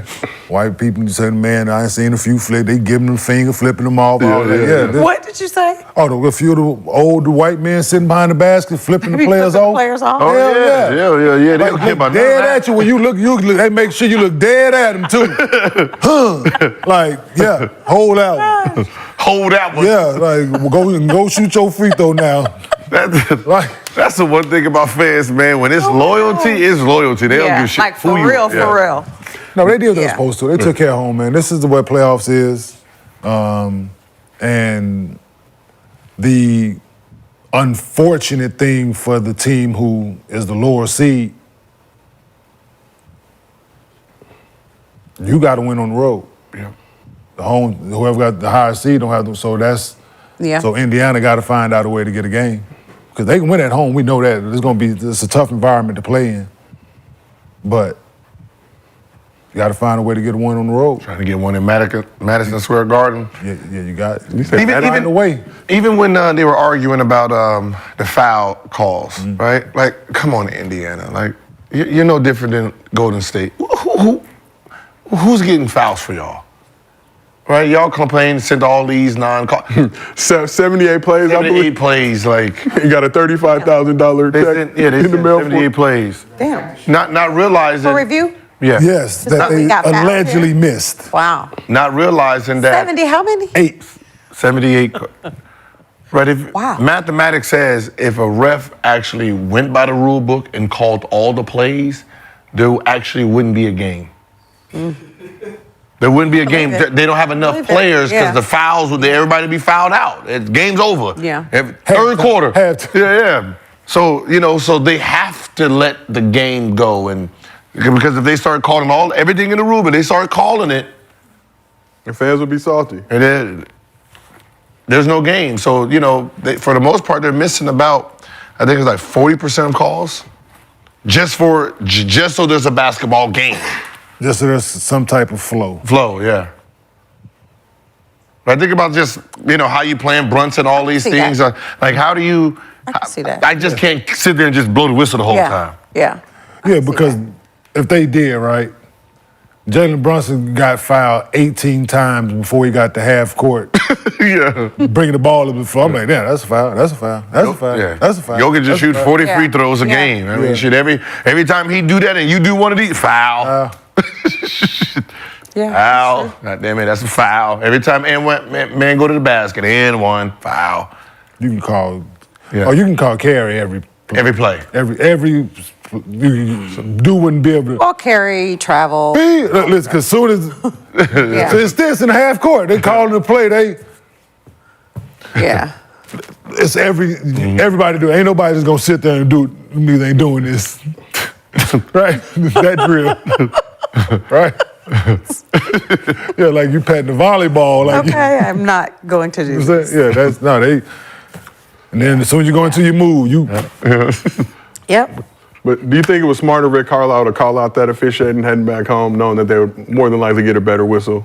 No, that was genius because if you'd have did it after game one, even though that's where all the calls were, it wasn't all the calls in game two. The majority of those calls in game one. But if you did it back in Madison Square Garden, that would have been hectic. So you do it going back home, knowing your fan base is there, knowing the NBA's looking, we're gonna monitor it more, right? Knowing damn well if the game just played normal, but because you put eyes on it, it kind of makes everyone conscious, right, of making certain calls because it's so lopsided. So it was a great move for the mental purposes of it. I know the answer to this, but I don't. Why is everything public? Like, why do everybody know everything that everybody does about everything every single fucking day? Like, they sent this thing out, and that shit was immediate that we knew about it. Right? Because if I'm 78 plays. No. Remember, because I want it out. Yeah. I publicly want it out because I need everybody to see. Oh, it's 78. It could have been 3. Yeah. 300 calls right there. I don't give a fuck what y'all talking about. Because When you put it out, somebody's gonna see it, and they're gonna then it's gonna get legs or and send it to somebody else. But who's like I said, I know the answer to it, but I want to know. Nobody. You said it. I mean, I'm gonna watch this. Like, But said nobody. I said, you got to watch it. But Yeah, because the refs. If I send it into the league, you got to watch The it. league's Yeah, not the gonna league watch gotta all. You got to watch The it. league's not gonna watch all 78 plays. Yeah, they are. yeah, they are. Yeah, they got somebody. They got interns in the office. Okay. Yeah. Somebody got a job to they look just at. wonder, like, okay. Just like a carry. If, I'm gonna probably like somebody like Brunson. I'm gonna sit there and just be annoying and say Brunson, by the rule book, has carried 300 times in a half court, and I'm just gonna be annoying and sit it in there and make them possibly call it a few times on them, make them change it a little bit. Like when Allen Iverson's making a crossover. It's the teams that was complaining. Well, that's illegal. That's this, and you just send it. Hopefully they change the rule and At least call it once or twice during That's the all day. I need, once or twice, because you Yeah. wasn't calling at all before. Yeah. Man, that's all it is. You just being annoying. That's what teams do. Well, let's talk a little bit about Tyrese Haliburton. 6 points, 8 assists in game 1. But in the last 3 games, he's averaging 30.7 assists, 5 rebounds. So how resilient has Tyrese Haliburton been, considering just how he's been viewed for the highs and lows throughout the season? We talked a lot about maybe him playing through a hamstring situation to try and get that, max extension back. But what has he shown you in these past 3 games for the Pacers? They didn't make the playoffs last year, right? Indiana? Right. I think I know the fans. Yeah, they did. So he had those stats in game 1? So game 1, 6 points, 8 assists. It was his first playoff game. Of the second round. But still in the guard. Yeah. Yeah. Trust me. So He walked. Walked out that motherfucker. It was a different guard. Let's just say this wasn't the same guard. Different. We played here a lot in guard. the last 2 years. Yes. Why did she look bigger? Yeah. Listen.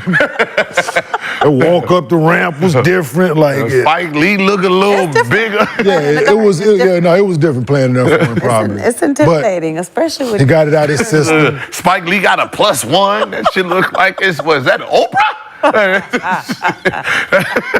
They got Derek Jeter and A-Rod over here. Shit. I thought he owned Minnesota.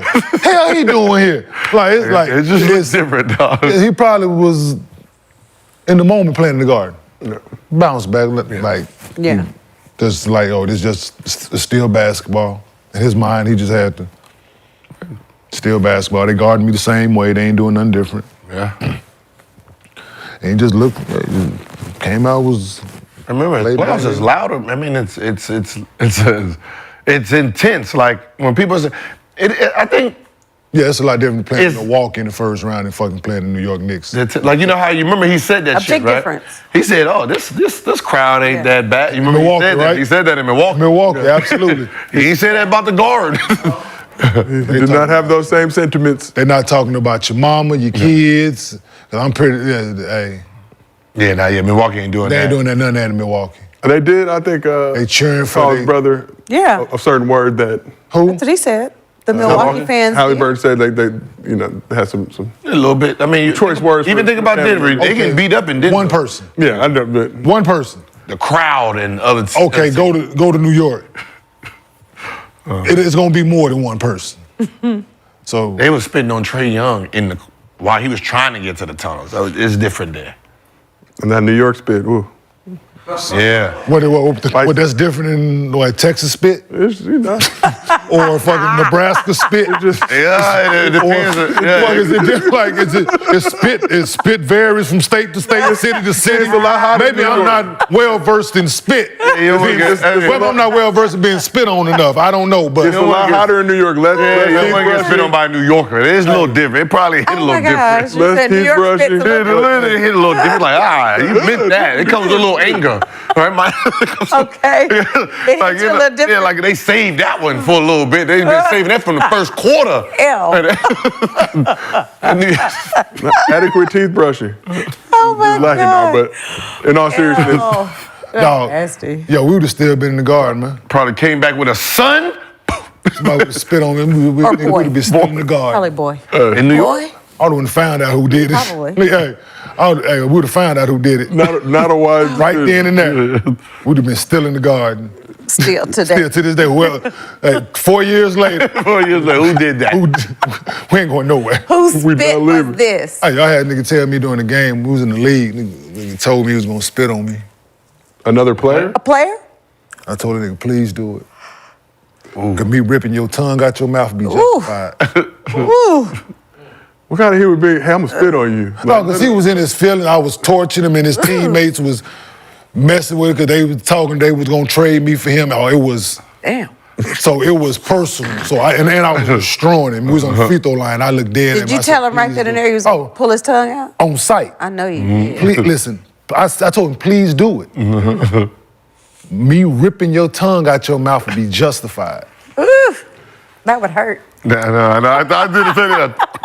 So real time, dog. That would hurt. Food won't taste the same. Bet you won't. All you my won't taste spit on buds is right nobody else. there. Ever again. You won't ever spit You on won't use that one again, I can tell you that. Hey, that'll be your last time. I don't know if it was your first, but it will be your last. Your last.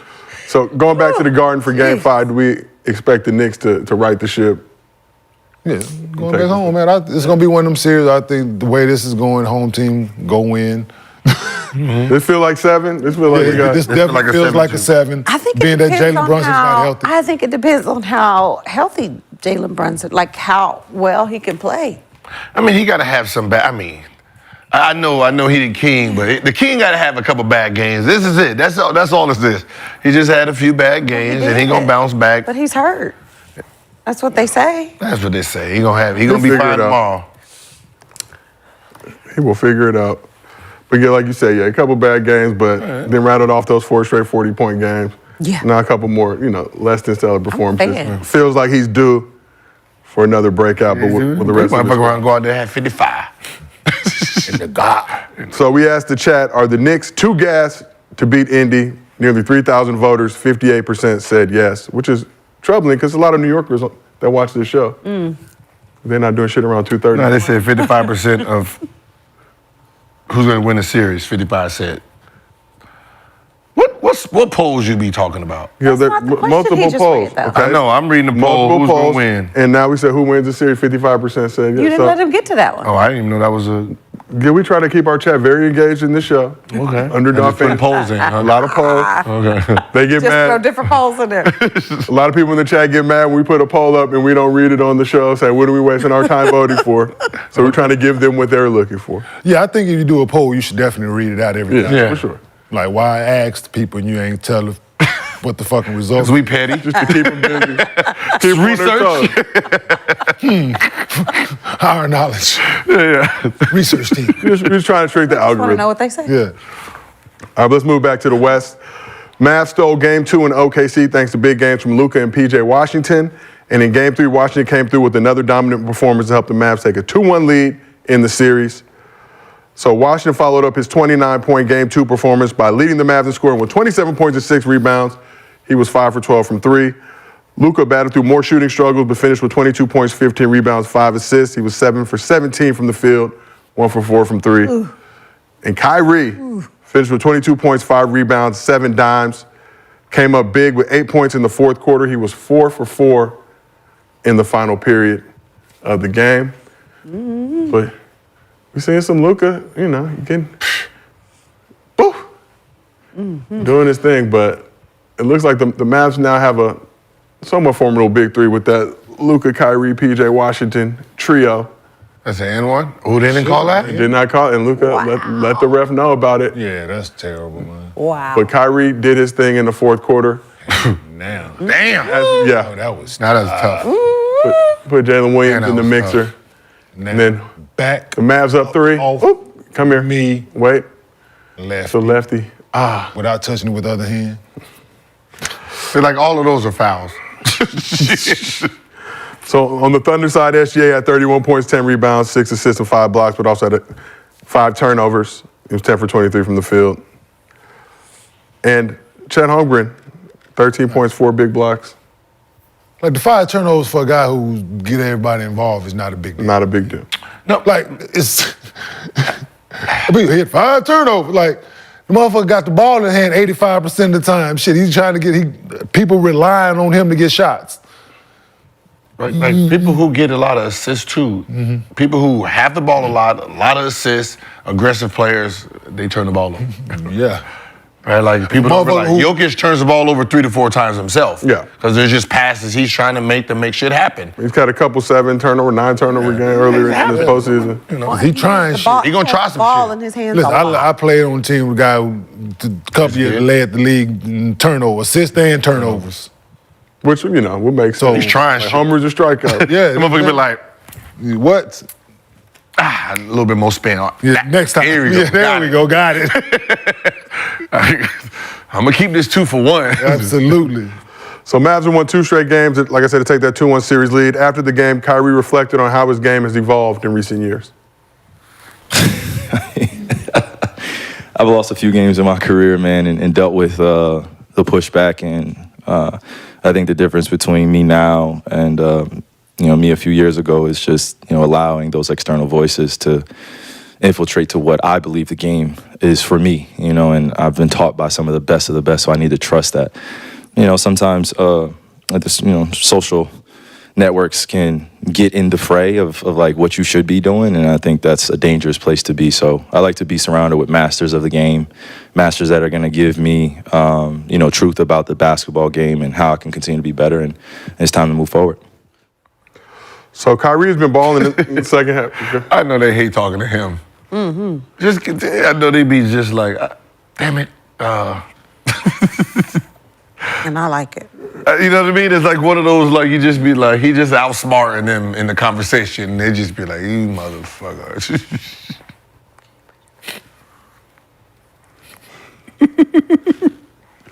Y'all doing passing notes? What y'all got going That's on? funny. I'm gonna get out y'all business. But I go back to what you just said when we were talking about should he be on the Olympic team or not. Like, Kyrie is Kyrie. So just stuff like that and him being who he is, to me, is why he would not be on the Olympic team. So when you say they hate talking to him, I love Kyrie. I love Kyrie because he's real. He is who he is. It doesn't really matter what's going on, but being who you are will keep you from being on Olympic teams. That's just my opinion. Okay. No, I have to put that out there because even with Luka struggling, like Luka's been struggling, right? He had some shooting slumps throughout this postseason. It's like everybody else that we didn't even pay attention to, that we didn't really realize in the regular season because it was dormant, or that first series, right? It's like they pop in now, right? It's like everybody else is on the Mavs team, the other, teammates is really emerging as great role players. Like, we're so focused on Luka and Kyrie and then Tim Hardaway Jr. because he came back this series. He's back this year. Right? So you got all the PJ Washington. You got guys who step in. Now. Yeah, he's comfortable now. Yeah, so that's helping out a lot too. So even though Luka's playing bad, everybody else is stepping up for him. Yeah, but Luka can have those games, you still have Kyrie, where he can carry quarters, right? He can carry halves. He can last 5 minutes of the game. Luka can defer if he ain't got it going, right? Leading up to it, okay, he's 7 for 17. I don't know how many shots he took in the last 5 minutes, but you can defer to Kai, right? No. So you don't have to force it. Like before, you probably would have forced it. At 7 for 17, if he ain't got it going, it could have been 9 for 30, right? Before, if he didn't have Kyrie there. Yeah, for sure. To shoulder some of that load. But no, they're playing well. They're playing well, and to answer your point, Gil, yeah, the role players are showing up in a way that is needed right now, right? Show up, do your job, and then getting Tim Hardaway back was huge. Somebody that can make shots, somebody who's like... We always look at the final production on a stat, and the stat doesn't show you the game and how it's played. Absolutely. And you mentioned it that, Kyrie he's playing bad, Luka's playing bad, Kyrie's carrying it through 3 quarters. And then all you need is Luka to be great now, right? So the first 3 quarters he played like dog shit, and then boom, 4 for 4 when we need him. Yeah. Right? And that's the benefit of having another player with you. Yeah, and we've seen that from Kyrie throughout the postseason. Kind of, I don't want to say chilling in the first half, but once it's That's vice versa, though. It's always been that, though. Yeah. It's always been that. Even when Bron was playing well, Kai was still the one to make big shots. Put the ball in his hand when we needed a play to be made. He's always been that. So he's always been reliable in his skill set and being able to do his job and should be counted on when big moments need to be had. And he's never shied away from it, and this is no different. And I think he has something to prove this year, being comfortable being there from all year and having this playoff run. I think he has something to prove, man. So, yeah, Luka can, like I said, have subpar games, and Kai I got this. So, Yeah. I think you had some Mavs fans in their feelings earlier in the season. Obviously, I'm saying big Kyrie fan, but now it's paying off dividends. Now they're like, oh yeah, motherfucker's good over here. This Kyrie guy. Yeah, they're like, Luka, give that up the boy rock. was right. This other Luka, boy give is up the rock. good. Because they act like I said Luka sucked. So that was my thing. They act like I said Luka was trash and he shouldn't be in the league. And like, no. Like, I just stated I'm a Kyrie fan and I'm a hooper, and Kyrie's skill. Well, I think Kyrie is a better basketball player. That's taking nothing away from Luka at all. Yeah. Like, Luka, but people like, oh, what you know about the game? Like, you played it. Just a little bit. That's my favorite though. When, Just a little bit. When somebody who's never hooped at a high level is like, oh, they never won that game. You ain't got no MVPs, and it's like, but. Now, you know the funny thing? All these Phil Wootens out here? They're just like, wait a minute. Hey, the best thing that's going right now is because Jokic won the MVP, right? So, in the last 40 years, there's only really like 5. So it's like, how can you say he's the weakest? And then I put the list up, and then they'd be like, well, his career ain't over yet. Yeah, all of them. Yeah. Like, there's not one who tried to defend it after the list comes up. Yeah. Because you can't. Magic, Bird, Michael Jordan, LeBron. So I said, okay, now Jokic is there. Where do you rank him, right? He's the weakest out of the group? Is he number 5? Wow. And everybody be like, yeah, but he ain't finished yet, so we'll discuss this when his career's over with. Well, when his career's over with, I'll change the... I'll change it, because if you put him in front of Bird, I'll be like, the last 30 years, right? I know how to word my shit right. That's what they do. Easy to do. I do what they I just word it. Yeah. But they hear weakest, and right away, it's like, we're talking about weakest among MVPs. These are all high-level players. Focus on the word. Because they focus on words, man. Yeah. They Well, focus that's on how you words. If I master said color. he's 5th out of 5, like, oh, that ain't shit. Yeah. If I say he's the weakest or the worst, everybody's like, oh, shit. He said he's worse. He's the worst. What did you ever do? What you ever do with your career? Now it's that. Like, Yes. Yeah. if you really slow down and listen to what, pay attention to the facts of it. No, just key words mess people just. Yeah. But like I said, now that tone is starting to change. But Kyrie's been balling in the second half, particularly fourth quarter this postseason. He's averaging 8 points while shooting 53% from the field and 53% from 3 in those fourth quarters. So how important has Kyrie's veteran leadership been for the Mavs late in games this series? You said veteran? Just seasoned. I done been through these, fellas. I got one of these. He was doing that when he was young. That's what he does, man. That's his skill. His skill is... He's never been afraid of the moment. To your point, even when he was playing with LeBron, it was like, give me the rock. I got it. For me, I think he brings a sense of calm for the team, whoever it is. If it's Luka and Kyrie is just like, I got it. Never afraid of the moment.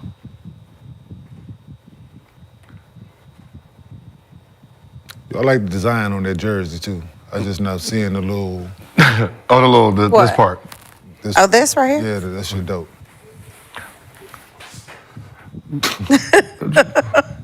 Skills Arenas, ladies and gentlemen. Yeah, no, fuck, we live. Yeah, we are. We kind of go. No edits. Yeah, I'm looking like that shit. Nice. Right? We didn't even know they had that up in there. Okay, we thought it was still with the reversible jerseys up in the W. Okay, well, Stupid. who knows what they're doing over there? Who knows what they're doing over Man, there? you gotta stop the W trolling, all right? We're gonna be in Vegas Summer League. The Aces are gonna run up on you. No, I'm just... Okay. They Just are. say I'm it gonna now. make sure they do it too. For me, it should be them. They're the ones who want to be cheap with the players. I'm over here just calling it out. I thought they still had the reversible AAU. Y'all are white tonight. Oh, my bad. Don't do that. Don't do that. The undershirt don't match. Undershirt don't match. You laughing? Got the wrong shorts. Wrong shit. They be treating. Come on, don't act like they don't be treating y'all that way. Don't act like they don't be. They be treating. Y'all was way worse back then. So y'all show up got the same number on. Somebody can play today. It was really bad back then. You gotta just tape it. That's what I'm saying. If we laughing now, imagine when you got it. It was really bad then. I thought you was 21. I thought you was 22. They didn't put a piece of tape on. Now you 21. We got it on the back, not on the front. The referee confused and shit. Or the number was coming off. It's like, damn, we ain't ironed that. Gotta put some duct tape. Shut up, Gil. What do you think about the news that the WNBA will be chartering flights? Oh, that's a whole different topic. I think it's great. Are we going there now? Oh, we can. Okay. Yeah. This is Gil's Arena. We do whatever we Well, want. no, here's what's interesting. And I just Whoop. found this out on my way here this morning. So apparently, not every team is chartering right now. I can think of one team that, I can think of two. Maybe three. Well, for home opener, not even home opener, season opener tomorrow, what I read was Indiana. Yeah. They have their chartered flight to Connecticut. And for some reason, Minnesota, they have a charter to Seattle. But every other team that's playing tomorrow doesn't have a charter. I'm gonna let you go, because here's my issue with it. Of course, Indiana's gonna have a charter. Like, everybody knows that. But here's my issue with the whole charter thing. Because even back in the day, there were owners who said, like Les Alexander, who owned our team, was like, I have a private plane, I want my team to fly. And the league said, if every team can't fly charter, no team can fly charter. Because y'all had a fair advantage. That's what they were trying. That's what they say. But my point being, so if that's the case, Indiana nor Minnesota should be flying charter tomorrow. Unless everybody. Until everybody is able to do it. Okay. No. If we think about it, in the NBA, Detroit had their charter plane first. I do know that. So when they won their first championship, they were the only team flying. A charter ain't got shit to do with that. Shit. Bullshit. If we can play that, no, you got to remember, back then, they'll play today, and then Detroit gets out tonight and play. The other teams are staying until the morning, so they're flying. Think about it back to back. I understand, because that's y'all what we did. So think about a team, but that is an advantage. If you're landing, going to the hotel, and then playing in a game, and we just been sitting there, they just got hit. They don't shoot around or nothing. So to my point, if there's an advantage, Indiana nor Minnesota should be chartering tomorrow. You got to think. You got to. No, it has I don't to. have to. No, what I'm saying, it has to. Someone has to walk first. So if you don't allow anybody, Bill, it should have been. It should have been walked back then. And I hear you, because I say it all the time. Like, somebody had to be first, right? But my point being is, you can't just change the rules today because of a certain player. Yeah, because they don't want to go through the airport. No. Just call it And what you it know is. what? And When Michael Jordan was going to the airport, they had to Listen. change the shit itself. Someone has to. And I totally get that. Like, I get it. And I'm not mad at it. But last year, Brittany Griner had to do it. Which one? She had to go through the airport. Cool. She can defend herself. Okay. Stop. I'm talking about. I mean, who was running up on her? Just to be honest. I'm just. Don't laugh, because you know they're gonna come after you. I'm not laughing. Okay. I'm not even commenting. Yeah, we're not laughing right now, man. I am, goddamn. That You shit are funny. laughing. All right. Fuck that. I'm That trying shit to make funny. a point. All right, maintaining my Okay, composure. let me just stop. Stop. Okay, I'm make your talking point. to you. I'm gonna let Thank him you. laugh, and I ain't You talking to know, him no more. okay. But my point being, when all the stuff happened with Brittany in Russia, right? She had death threats. She had all of that stuff coming at her. But yet, she was still flying commercial going through the airport. It wasn't that big a deal. Yeah. So now, because fans are in the airport filming Indiana walking through the airport, it's like, oh no, we can't have that, so we need a charter. Listen, every single team should have a charter. But I'm going back to what rules the league set. The league fined New York Liberty. They fined them last year because he put his team on a private plane.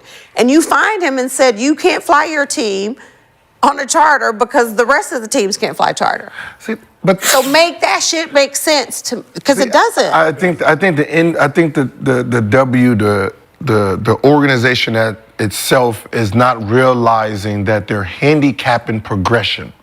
right? The league's supposed to have been way further than what it is. If you allowed the teams, the owners who could afford planes, get the advantage. I agree with that. need you to have an advantage, so goddamn it, I can complain about it so I can get it. Right? Agreed. So if these teams have their own private plane and then they're coming whooping our ass, now Chicago, now I want a private plane. Now the other ones want to, and that's what happened with Detroit. Detroit has their own plane. They go back to back while everybody else in the airport, and everybody's like, oh, fuck that. This is an advantage. We got to buy planes now. Now they bought the planes. So you need someone to go out, do it for everyone else to sit back and say, all right, we got to spend our money a little bit. Because if you don't, everybody, Question. How many NBA teams play during the WNBA season? None. How many what? Teams. Oh, you said NBA team? How many NBA Oh, teams yeah, play none. during What, the 4 to whatever? I'm just saying whatever's left in the I know what he's playoffs right saying. now. Yeah, I know You're exactly what talking you're about the saying. planes. You talking about the There's a planes. surplus of planes chilling. They're available. The planes ain't in use, And then and they own them. And the owners who own the W own them. Own them. Same owners. Ain't it the same? Dude, Some. make it Not make all of sense, them. man. But not all of them. But still, they still can. But that's the plane's sitting there. No, Guess what? Look, Hey, I've said this so- for the past 10 years. It doesn't I'm not a make sense. mathematician or how many WNBA teams is it? How many? 12? It ain't Well, 30. No, And 30. no. But how many it's not. owners? How many? But It how ain't many 30. owners? How many NBA owners have teams? 12? It really isn't a lot. 12? No. No, it's different. Like the teams that You know own the I'm getting NBA it, right? teams don't own the WNBA teams. Like I know Ted Leonis. So, like, who does not? Like, It's not 12? LA, No. the Sparks. It should be like probably don't only have like the same owner. Like probably like only like four or 5. Okay. That have the same owner? Probably. That's I Okay. would say probably. All right, cool. 4 or But that's what I'm 5. saying. I But can go with that. But think about still, it. Still got enough planes. If let's say I'm sorry. And even the ones that don't, like Yeah. Mark Davis with the Aces. Baller with a bowl. He's like, I want to fly my team Yeah, charter. and that's but so that's let what, him. Let him. Let him. But the league said no. See, but that's what I'm saying. Let him. The owner of the Liberty last year said, I want to fly my team Dolan- charter. I thought they would've had one. The league Dolan said ain't no. got, he ain't got no. They had I think it's Josiah, right? Yeah, Dolan doesn't own the Liberty. But that's what I'm saying because Josiah owns it. Oh shit! It's Yeah. right. Y'all forgot. yeah, they got money in. But that's what I'm saying. Difference. No. Well, First of all, there are it's- owners he who got have bread. money. How could? But I don't. The NBA, you can't tell those owners that they can't spend their money because you work for me, motherfucker. Yeah. Like the WNBA, you work for me. How you gonna tell me that I can't spend my own? Like I do not want my girls walking through they champions, back-to-back champions as an MVP. You're not gonna tell me how to But fly not only are you telling me I can't, you fined me $500,000 for flying my team charter. and anything. Ooh, shit. Meanwhile, you could just get more charters with that fine money. I'm just saying. What I'm saying is, it forces This person- It doesn't make sense. Once you're flying private and you're sitting here now, you motherfucker 16-0, and I'm sitting back here like, yeah, I need my own plane. Makes me buy one, then it makes him buy one. Then it's a copycat league. So the more you keep saying you can't do it, you can't do it, you can't do it, where's the progression of the league at? That's what I said. It's the top. They're stuck somewhere. They're stuck. There's just some people that's stuck in a time zone that they can't get out That of. will be there forever. Yeah, like yeah, you will be there. Like, when was the first? Who was the first team that tried to fly? Like recently? Or just before? Well, I know the Liberty did. With us? Houston, you say Houston? Well, Les Alexander was like, Yeah. So that I'll you're talking fly about y'all charter, but it was like, oh no, because no other owner had a charter or offered to do it. Well, tell them to That's get their bread up. Think about it. If it happened back then, think about the progression now. It would. You know what I mean? No doubt. No doubt at all. Because Doesn't make sense, to too. me, we shouldn't even be having this So, conversation. Yeah. and we True. definitely You're should right. be. You're true. So, is it first class seats at least? Oh no, No, hell no. no. No, man. And No charter, and it's middle seats, not even aisle or window. It's sometimes middle. I'm just saying. I ain't going. That's just me though. No, it's true. And so that's Professional why. athlete? Could be Greyhound. Professional athletes? Ew. Do you need to go to the bathroom? No, I'm just saying. I'm just thinking like them. Like I'm thinking like That's them. why Like when the commissioner made the big announcement like a couple weeks ago, and said every team will fly charter this year. Like players, everybody was like, yay. They didn't say how many games. Well, she said for the 24-25 Say season. how many games. Of course she didn't. So you get one But- charter flight, and y'all, did you fly charter? Yeah. Did they fly charter? Right, you flew charter. Yeah, everybody did. They didn't say how many games your ass gonna fly charter. It's just like you get on the players team, are like, and there's well, three of y'all. There's when three does it teams start? on one plane. No one had an answer as to when it started. So just this morning, yesterday, whenever, she said Indiana's going to fly charter tomorrow and Minnesota will. But the rest of the teams that play tomorrow is still commercial. I think if that's what you're going to do, then do it. I'd be But offended. You can't, no doubt. Like I'd be offended. Like, dude, don't tell me how to spend my money. Right? This is not running a business is not fucking fair. Why are you trying to make it fair? I agree with that. 100%. Like, because I'm pretty sure your salary is not the same as everybody else's salary. The commissioner, your salary is not the same as everybody else's, right? Agreed. So mine isn't either. So don't tell me how to spend it. Well, because here's my question. I want to pay Asia $1 million. God damn it! Don't tell me I can't. Let me do it. Yeah. Oh, then everybody else is gonna pay it. Great. Motherfucker, that means you're gonna keep a job. That means your salary gets to go up because the league is moving forward. doubt. Don't tell me how to spend my money. And so if Mark Davis says, I'm flying my team charter, so let him. Because you know why? You know why. Right? Aces, they start flying private, G14 classified. All the other Your girls. charter is better than mine. All the girls is over there looking like, yeah, when I'm a free agent, I know where I'm going. But that's the way the WNBA For contract sure. set up. I know where I'm going. But they already got that, And though. since the WNBA, I would do it in a heartbeat. and since the WNBA contract is set up the way they set up, he can afford everybody. But they already got that practice facility. I'm just saying that he's already best. raised the He's bar in treating them terms as a of. professional team. Yep. He has As it professional. should be. He has professional athletes. So he's treating them as such, which He has professional athletes. He has former athletes running his organization so Smart that man. all played in the WNBA. and he just Like Mark hires- Davis is, to me, he has set the tone as to what any WNBA organization should look like. This was And they're still handicapping them. so, but I'm pretty sure he's pushing that thing to the limits. And that's For sure he that- is. He's doing. I bet them girls don't want What I'm saying, what is absolutely He takes care of 'em. nothing.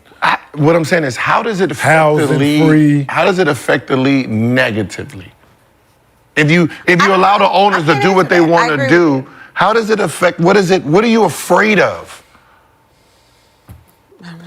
If he wants to, what are you afraid of? What they're afraid of is that, you're afraid of Growth. what? Growth. Growth, Right. Something that's just happening. Like, they're taking all the star players. Well, I'm pretty sure there's other people with money that's gonna be like, well, you think you can just do this? You think you're just gonna run over me? Let me Right. turn it up too. Right. It's competitive. Business people are competitive. Athletes are competitive. So Your team you try to ain't turn it up. more than New York is gonna try to turn it up too. Like, we got money over here too. Dallas. Seattle, like, Yeah, shit. You that's think? what it should be. And that's what happens. But if you let, You're basically protecting the broke owners, the ones You that don't can. want to. They're But that's what's going on now. Well, no, Yeah. everybody can't Yeah. have it, so they got to travel. So guess what? Sell your team then. yeah. And that's And that's it. Sell your team. Sell your someone who team has to money. somebody who else that can You get it should be able to done. have a team. And that's Right. that's what ends up happening. If I got $100, you got $1, motherfucker. We're not shopping from your standpoint. Oh, you can only spend 25 cents. No, that's not. how Right. this Don't you works, eat bro. off the value, This is not how this nigga. goes, Yeah. nigga. I'm not. I'm gonna be at no Yeah. booze. Catch up. no booze. Yeah. And then Catch up. What'd you say? so All back of to the like they don't own it. Plural, I'm going both. Understand the thing, right? So even if you just say, okay, y'all, you put in the contract that we don't want y'all to own a team plane. Okay, cool, right? Just to make it fair, you can't own one, but to say that you can't still fly your girls commercial. Charter, right? Because there's enough planes you can, like we know, you can rent them out. There's shit you can do. Because it ain't like y'all got a whole lot of games each season. No, there's not that many games. I just don't understand why. It's crazy. It's the thought of this. Why are you telling me what to you? This is my team, right? So I'm thinking for this organization, right? Private planes, chefs, practice facility, whatever, right? Even in the off season, if I want to pay my girls enough money so they don't go overseas and I don't worry about them getting hurt, I should be able to do that. Yes, I got to factor in all of this. You're telling me that we're going to be all handicap on pay. Now I have to worry about some of my star players going to another country playing and possibly getting hurt to fuck up my season. Yeah. So no, if it's $85,000, I'm sorry, that's not how this works. I make a little bit more than that where I can afford more. Right? So all of that, right? To my point when I said, so help me understand, based off of what the league has said. Mm-hmm. So every team doesn't have a charter right now. Mm-hmm. But you're okay with Indiana and Minnesota flying charter tomorrow. Yeah, and if I'm ACES, I'm gonna complain. Every team should. And say, hey, well, but every team should. Yeah. Well, we got one here. We got one here, right here, ready to go. We got one fueled up, ready to go. Shit. If I was Mark Davis, I'd do it anyway. Yeah. I'd do it anyway. But you probably will. If I was him, I'd do it anyway. Especially 2 teams doing it already. You told me. Can't find me. I'd do it anyway. Do it anyway. Yeah, you're right. I'd do it. I would too. And once you do it, then from there, because you're already. Well, what are you going to do at this point? Like nothing. So you're going to come and tell me, you're going to try to find me because I flew my team. No, well, you can't. Yeah, you can't do that now. Keep finding them, then it look bad on the league because you can't. It already looks bad. Because all he got to come out and say what you're saying and what you're saying, right? This is me taking care of my players. This is me doing for my players. This is about my players' health and safety. This is about So now you start to look like shit as a league. Mm-hmm. If you keep finding because they're putting their team and their well-being and everything, how a professional team should be treated. They're putting this here. Now you look like shit as a league if you try to fight that. So it's like I would do. Do they not do? Whoever the commissioners do they not talk to the NBA? Do they not follow the mode? Like we were doing the same thing, right? And then there's some owners that come in that changes the locker room. They do things to help their program. Everybody else starts seeing it. Yes. And then they want to do it. It's a copycat league. Everything is copycat. I don't want you to have the best franchise, so I'm going to step my shit up too. Well, the ACC new arenas, new practice facilities. New practice facility all of it. Last year. So then Phoenix, the Mercury, saw that and they were like, oh, we got to get on board. Seattle, they just built this amazing practice facility. So it's the same thing with charter flight. If this owner says, I am flying my team charter, you should be like, all right, go ahead. And I get that, all the advantage and all of that shit, but that's not my fault. It's not my problem. But that's what I'm saying. You have to, everyone has an advantage. I have to give you an advantage for everybody to step it up. Right? That's just life. It's a competitive league. This is business. You're trying to play fair. Yeah, and Kenyon, to your point, if you don't have a charter or can't afford it, then you shouldn't be able to own a team. Yeah. If you can't hang, you got to get out the game. Because that's what's going to end up happening. You're not going to have a team that wants to play for you anyway because shit, everybody else over there balling. Yeah.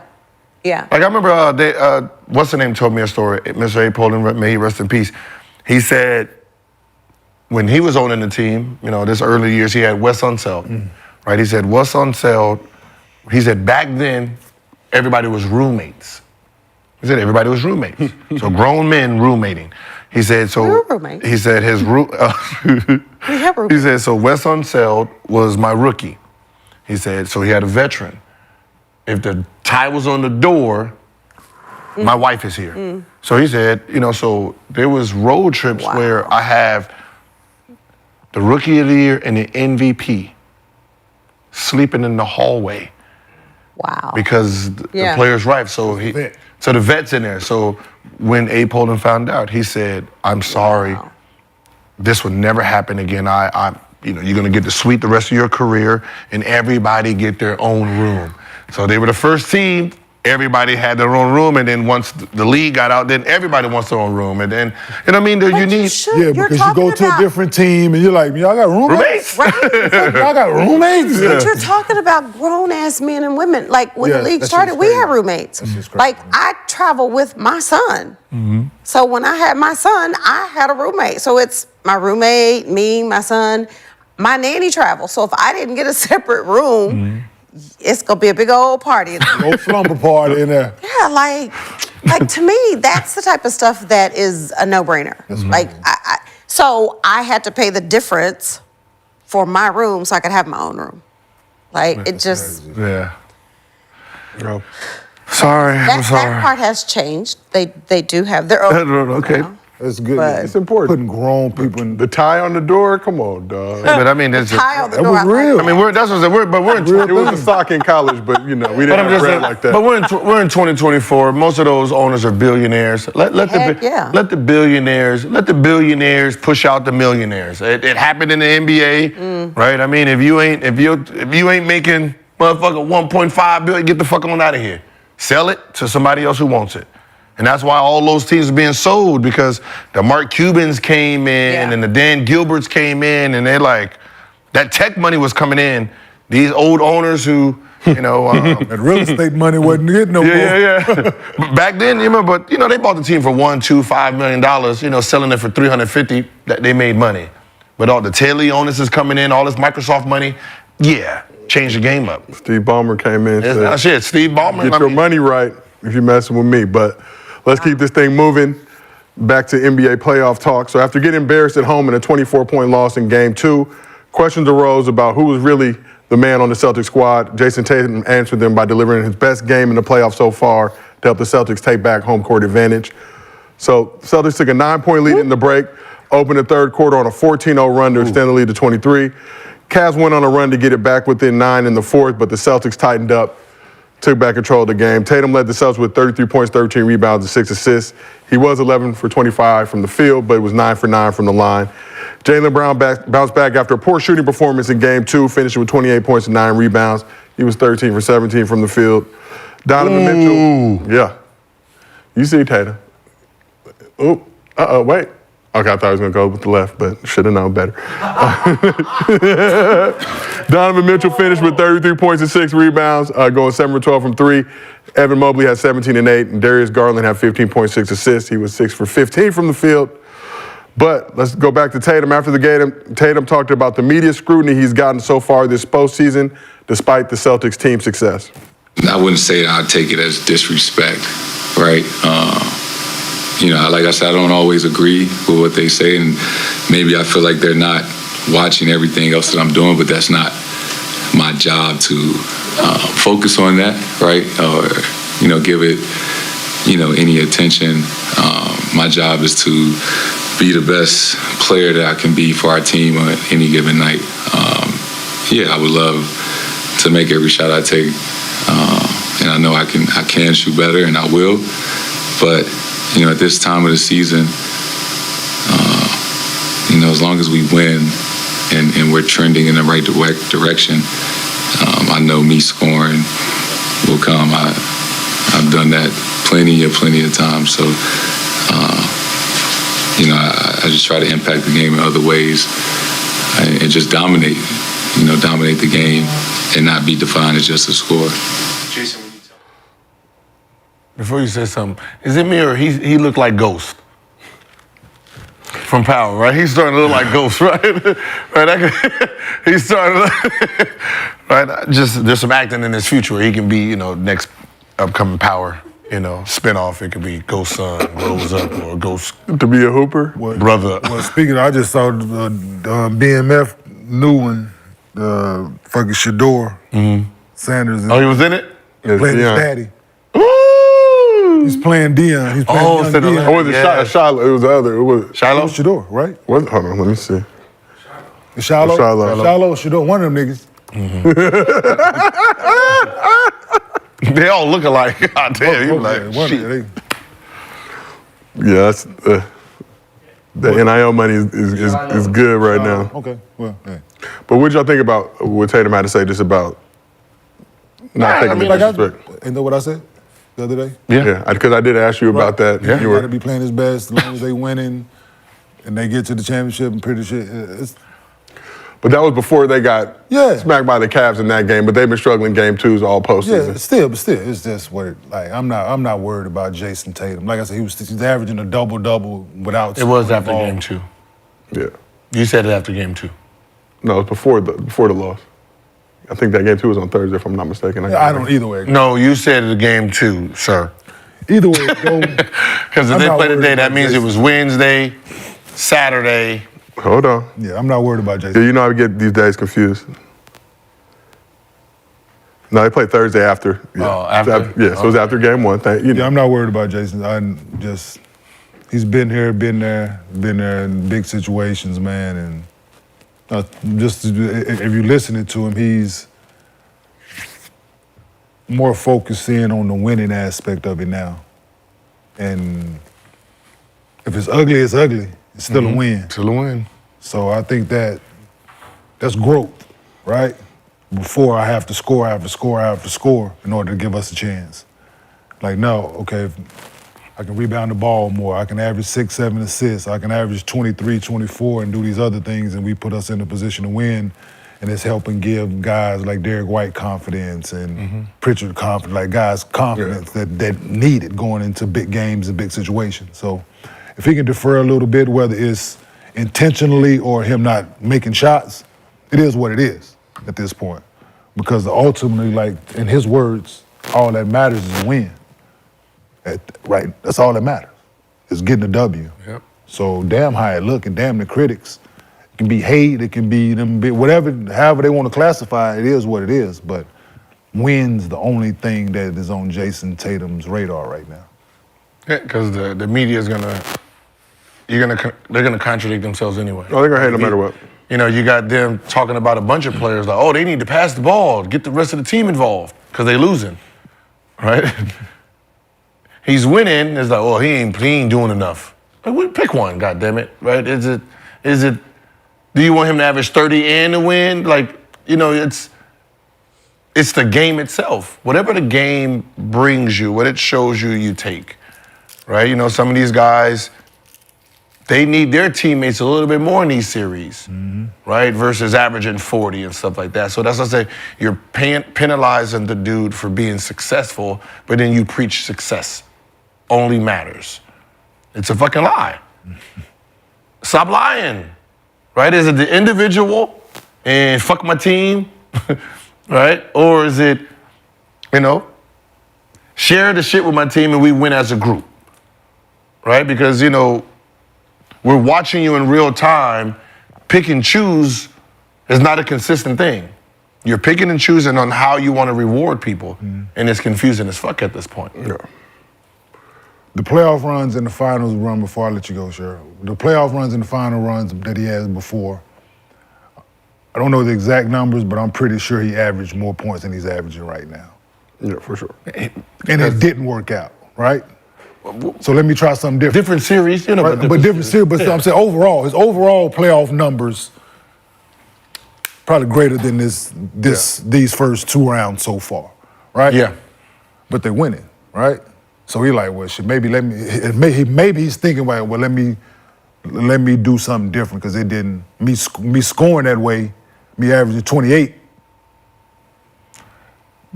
When I need to score 28, like 30, I can do it, but let me incorporate other ways to help win, to impact winning, while my shot is not going. So when my shots start going, now I got all these other things that I didn't add in to incorporate helping us win. Yeah. Averaging the double figures in rebound, averaging 7 assists, and like stuff like that, where, okay, now my shot going, now I'm efficient from the field, now I'm 12 for 17 from the field. I still got 13 rebounds and I got 7 assists, 8 assists now. It's a give and take in this, but I just keep going back to they winning. Yeah. They haven't faced a lot of adversity in this postseason. No, they haven't. Hey, Jimmy's Butlers, as I believe you said last week. Okay, so these 6 wins, right, in the postseason, is this the largest amount by any playoff team? Margin of victory? Yes. Through first 6 games? Through the first 6 wins. The first 6 wins? Yeah, there's six wins. Or I'm pretty sure, unless it's the Bulls, but I'm pretty sure it wasn't the Bulls because they wasn't even scoring that much to be blowing teams out by fucking 20-something. So I'm pretty sure they're going to be 1 or 2 in victory margin in the playoffs. Who, So what team are you talking about? Boston. Oh. So when you're saying he's not playing Jayson. well, like stop looking at the individual. Look at the whole totality of it, and these motherfuckers is winning by 20 plus a game. And not even saying a playing well thing, but like you're just saying the expectation that you're gonna go out and average 30 every series and do what you got to do. But we're winning, so at the end of the day, I'm impacting. and I'm getting these guys around me ready for now when we really got to face some adversity as the playoffs go on. And not to say the Cavs. They lost by what? The Cavs won by what? I mean, lost by 13? Yeah. That was the closest margin so far in one of their wins. In their wins, yeah. Who did they play? Who did they play the first round? Nobody. That's so. Jimmy Butler. Because I'm asking a question, Yeah, right? it was the YMCA. Miami, Miami and Cleveland. So is it that they're playing that well offensively, or their competition is not that good? Both. But that's what I said. It was more about Jayson. Yeah, they had the Jayson most Tatum not wins in playing the- very well, and I'm like, They had the most wins in the league for a reason. Mm-hmm. True that. Right? They led so winning is a learned behavior. We all know this. For sure. So they've learned how to win during the regular season. Good, bad, big game, close game, whatever. And they playing against these same teams that they, right? They're in the Eastern Conference still, and they ain't changed conferences, so fuck. Yeah. So they're in a good position, man. He's They've been fine. tested. Yeah, they've been tested. Yeah. He's fine. They got the little hiccup out the way game to you need a reminder when you're being dominant and that good. You need a reminder sometimes. And they got hit across the chin and they got up off the canvas. And they're gonna 4-1 these boys. And Yeah. It's crazy we all see Jayson that. Tatum, and then Jayson Tatum going to the Eastern Conference Finals Again. and he can go in there and average 32 in this series and nobody have nothing to say. Yeah. So, or he can go in there and do the same average double-double and do what he's doing right now. They make it to the finals, and so either way it goes. All that matters is the winning. Because if he's averaging 40 and they're taking L's, then you still gonna have something to say. Yeah, for sure. Right? Oh, he didn't get his teammates involved. He's selfish, yeah. No, so that's the great thing about the media, and we are kind of in that. Jayson But Tatum's not clutch. I can make a narrative for anything. Yeah. Told you he wasn't clutch. He's That is true. shies away from the moment. I heard that shit this weekend. Shies away from the I don't be like giving dudes, saying people's name and all that on here, but dude was speaking about Jayson Tatum and in reference to in big moments, some guys want it, some guys, and then he said some guys say they want it, but they don't want it. How you know, who are you to say this? You ain't never played, right? Part. Have you ever been in this moment to say that you shied away from or That you part. wanted this big time, this moment? Have you ever been there to question this man and what he built on internally? And that's the media in this regard. Dude, talk the game, but stop questioning dudes. If you ain't been there and been played at the highest level and successful at the highest level and played in games, meaningful games, and how can you question what somebody is internally if you ain't never did it? Yep. If you ain't never had that emotion of being in that moment? How can you question? You can't. Yeah. So and I need. But they try. Yeah, and they do it all the time. All the time. All the time. Yeah. It's big business, King. Definitely It's a big is business. Rich do. Rich Questioning do. people's character and all. It's definitely big business for people, right? But you praise him with the same breath, but then you question him if there's a game 6 or game 7, then no, you think in a game 6 or a game 7, I take me for instance. So you mean to tell me game 6 against the San Antonio Spurs 2004 finals, I wanted to go fucking 3 for 23? Right. Right? No, you know what today, y'all? Shit, I ain't gonna try to make none of them. Just be out there, I'm just gonna be out there, bitch, just running up and down the floor, y'all. I'm Like, about 25 shots. right, yeah, I'm gonna ain't take about, try yeah, to make I ain't gonna, I'm gonna make the first couple. Yeah. And then I'm gonna sprinkle one throughout the game, y'all. Then we gonna lose in the finals. Like, this is my plan. Like, no. Yeah. Had a bad. Kenyon ain't clutch. Yeah. Huh? Like, no, it ain't. Bad day at the office. It just so happened it happened today. Sometimes you just have a bad game. And that's something. What? They don't. I don't. Happens. What's so funny is it's, and that's what I be trying to tell kids, right? Stop listening, right? If there's 82 games, right? When you're talking about playing excellent, right? Maybe 10 and 15, you're gonna be on fucking fire. You can't miss shit. There's gonna be 15 games where you can't make shit. Yeah. Right? Don't worry about those games. Right? Those 30 games, get them the fuck out of here, right? Them great ones, them bad ones, moving the fuck out of there. Then you got the 50-something that's left, right? Some of them, 10 maybe, you might have a horrible first half, perfect second half. Perfect first half, horrible second half. Some of your great games, you might 10, 22, 25, but you had a lot of free throws, right? It all balances itself out. You want to be, your consistency and your training keeps you above.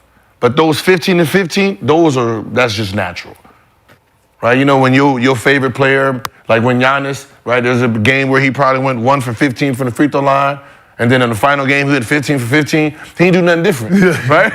That perfect one just hit at the right motherfucking time. That's it, right? So, you know, they pretend that we supposed to be perfect players, right? That's not how it is. Like, this guy shoots 38, 40 from the three-point line, 72 from the three. That's just his game. That's just his game. He probably shoots better further. Yeah. Right? When we seen Nick Van Exel, right? The reason he damn near shot at the high school three, because he was horrible up close. On that line. Right? It was too close for him. That happens.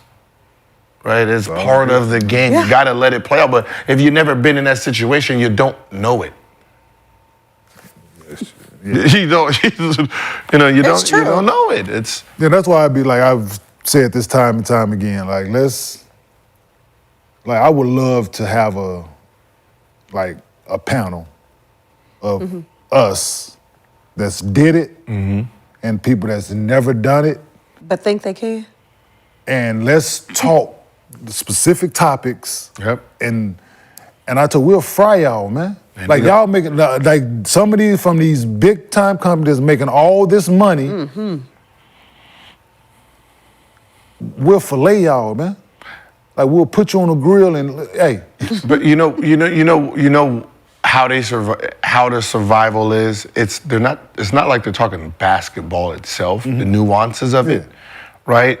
They're talking what ifs for the most part, and the matchups. Who's better? Yeah. So we can talk hypotheticals. Can he play in this era? Right? Can this guy play in this era? What if this guy did this? And they do a whole bunch of that because it's topical. And then because there's no real outcome, everybody gets to win and be smart. Yeah. Yeah, but to sit and actually talk the game, like talk we can do that shit there. basketball. We can do that there. They can't do that. Well, we can do exactly what Gil said. We can. I would love to sit. We can talk hypotheticals and what ifs and all this shit all day, right? What ifs? Anything that you can come up with, I got a rebuttal for. Yep. And it's gonna be a factual rebuttal, right? Yep. You can talk in hypotheticals and what ifs and scenario, all this shit you want. And I'm gonna come with a real situation, exact play, exact game, exact player, exact time. So it disputes anything that you can say in this moment. And that's so stop questioning Jayson Tatum's intent or his character or whether he wants to shoot bad or whether an athlete wants to play bad in this moment or a fucking quarterback wants to go out when the game is on the line and throw 3 picks or he wants to put the ball on the carpet to strip. Like, no, the dude made a great play, he stripped it. Yeah. Like, You're right, because Or he was holding it with one hand, trying to stiff. Like he did it for 17, 18 games. Then the Super Bowl, he been running the ball the same way. He just so happened to do made a great play today. No, you're right. Because I've never known anybody, any athlete, to wake up and say, you know what, I think I'm gonna miss every shot I shoot today. I don't want to make one. I know one athlete. Well, I heard somebody say, I heard somebody, I know a nigga that said, I'm not gonna shoot it today. Yeah, I heard somebody. I've heard that before. Take my lower. Well, I've heard I'm not gonna shoot it today. No, I'm just and kidding. I probably was like, good, you shouldn't shoot it. Not from But a high level. I never woke up ever and say, you know what? I just think I'm not. sorry. While you brushing your teeth. Yeah. And I'm sorry. I looked at a motherfucker come in the locker room and like, yeah, he don't have it today, y'all. I'm not giving that motherfucker the ball at all. I said that about other people. Yeah, But I've never said that about myself. look, Right? yeah. It look like he people having think women people are like problems. Jayson Tatum didn't want to play well or didn't want to shoot the ball well or whatever. But I've never done that. Yeah, I'm gonna try. Let me go ahead and. I'm gonna miss it. Matter of fact, I've had conversations with teammates where I was like, you should just pass today. Yeah. You just knew it, right? Yeah, they don't take no shots today. You look like you going through something. Something else is going on. Matter of fact, tell coach you can't play today.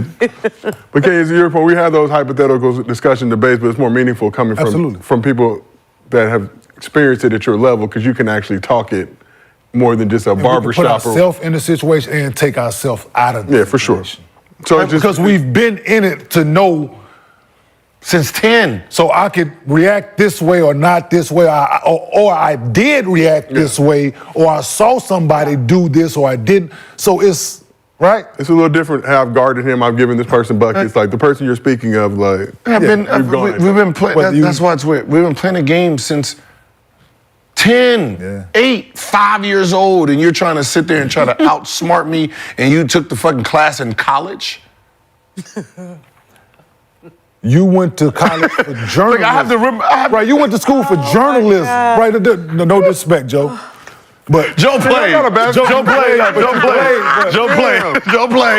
nepotism, but nonetheless, Joe been around it for a long time. Your dad played, so that's why I said no. His face. Right? Like, what? What I do? These dudes went to school for journalism. Right? You're a journalist. And you ain't very Okay, you made it to the top of whatever, or like the sports Yeah. Whatever that is. world, in TV world, whatever that is. You made it to the top of. Okay, cool. But you're still naive and limited, and you're ignorant. You're ignorant to this because you ain't never laced them up and went out there and Yeah. did the highest for level. sure. You don't know a play. You don't know how to bounce. Nothing. Play. You don't know Right. 2 for 1. Like, you just know when somebody be like, oh, yeah, he took a 2 for 1. Oh, yeah, 2 for 1. 2 for 1. Right? You don't know what it means. You don't know what it looks like. You don't know why. Like, Hey, it's there's like, enough time that you do a 2 for 1. motherfucker, we still questioning our coaching in some of his plays. Yeah. Let alone you. You were like, And to watch the game, I appreciate Stan Van Gundy. I appreciate Jeff Van Gundy. I appreciate Hubie Brown. I appreciate J.J. Redick. I appreciate Richard Jefferson. I appreciate these guys. Because they same language, same term, same feeling as I would say the same thing or do react in the same way to these guys. So those are the guys who get our vote and get our, like, damn, Yeah. Much as you said about Stan Van Gundy, right? You said right on this couch and was like, if you had to be a coach, you Stan Van Gundy, right? Van Gundy, yep. As much as you disagree with him, as much as you fucking disagree with him, right? To hear him call the game, just I appreciate it. That's what I'm saying, because he's been in the situations, he's seen it. Like, you can see, like, if you play, you can see a back door coming a mile away. Like, oh, he playing too tight, he about to jab it and go back door. And you can see, oh, that's a steal. Like, we can read it all before it happened. Before we tell you what's this out of bounds play, you won't know. But Reggie Miller can know because he's played and been in so many that even today's plays, he can say, oh, this is about to be a flare to, oh, this is about to be, he's about to, he's about to fake the screen and go back door. He knows it. He knows how the guy is running. He knows the style. He can call it out. That's the difference. Yeah. And say, oh, this was his. Oh, look, he turned the ball over, crucial turnover. Yeah, the player he was supposed to be passing it to messed up the play. This place was supposed to be fake up, go back door. He threw the back door. He stopped on the back door, which is a no-no. If you're gonna go back door, finish the back door. And then you get that from a guy who, somebody else, like you said, somebody else gonna say he turned the ball over. Mm-hmm. The player gonna explain why he turned it over. Yep. In those moments. Yep. So he just ain't gonna give you the open and end statement. Turn it over. Yep. Look at that. Horrible decision by him again. Yeah. And that's why like people like hearing like Tony Romo do the game over, be like, God damn, Tony Romo's smart. Just the rest of them dumb. Yeah, They all just dumb. I would do a play action here. Yeah, they about to like do, a quarterback. Yeah, they're gonna clock it right here, and they're gonna have this much time, and they do exactly that. People like, damn. Right? Same shit with me. I be watching game with people like, damn, how you know they about to do it? Dude, because groomed. Like, my check, I played. Yeah, dude. Okay. Bro, if you sit with football players, they will recall, hey, what we doing that third down with 3 minutes ago? And whatever. And it's just like, Those are the the things that you have to remember during the game, timeout, this and the play. You got to think about a play a motherfucker did in the first time you played him. Oh, he got me on the back door. I tried to sneak up. This looked like the same play from November. Right? Yes. Same play from November. Look like they're about to run it down, so I'm gonna fake up and I know where you're going with it. Oh, got the steal. Stupid. And I remember, like we have to remember that stuff. It's like that Ed Reed intercepting Peyton Manning. I don't know if you saw where he ran it wrong deliberately because he knew Peyton would watch it. Yeah. And then he played against him. But that's what makes the players great. Yeah, for sure. Yeah, man. But yeah. Let's keep this thing moving. So Cheryl, I see you rocking the Asia Wilson jersey. Big news came out this weekend. So after much speculation and pressure application, Nike's finally putting some respect on Asia Wilson's name with her own signature shoe. Dude, they done, I know where to smoke. They repossessed the smoke machine. Yeah, They fucking up in the back. We have two of them. He must have broke them. I don't know. She posted this on social. The answer to the question, she was wearing a sweatshirt. Oh, Of course, I have a shoe.com. If you go to that, it links to her Nike website. The two-time WNBA champ, reigning Finals MVP, made that announcement. Her new A1 shoe will be debuting in 2025.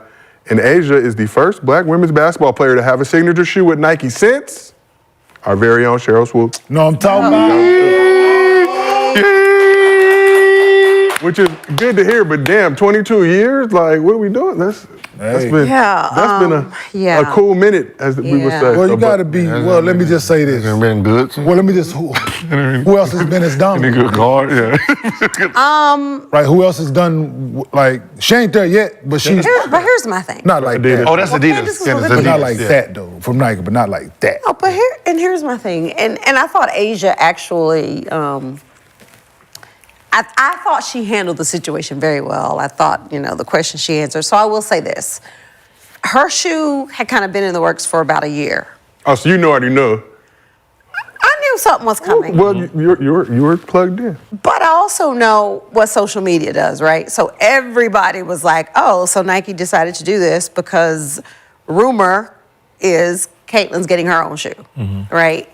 I say rumor because Nike hasn't put that out there anywhere. So everybody is saying that the reason why Nike did it is because of the news, right?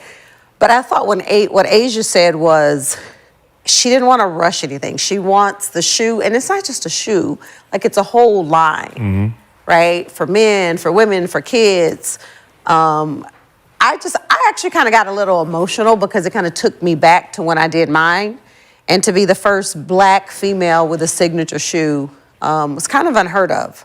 Right? Like Nike did something out of the box that no one had ever done, especially with a female. And so then when you look at the women now, prior to Asia, who have a signature shoe, right? You have Sabrina, you have Stewie, Elena Deladon, but there are no other black women. Candace with Adidas, but there are no other black women. So when Asia made her announcement the other day, I was just like it just really touched me, and I wanted to just be a part of that and say something. So I did a video and I sent it to her. It just, for me, it's always been about like uplifting women and leaving things better than you found it. So for Asia to be the second black female athlete at Nike to get a signature shoe is like, that's pretty special. And especially when you see like the evolution of the game and where the game is going right now and all the shit we just talked about, because there's still so much more work we have to do. And I said this to her, there is no other player in this league today that has been more dominant and that deserves it more than she does, because she's put the time in, she's put the work in, and Asia's a hell of a player. So absolutely, I had to rock the number 22 jersey today. That's what's up. Have they re-released your shoe? No.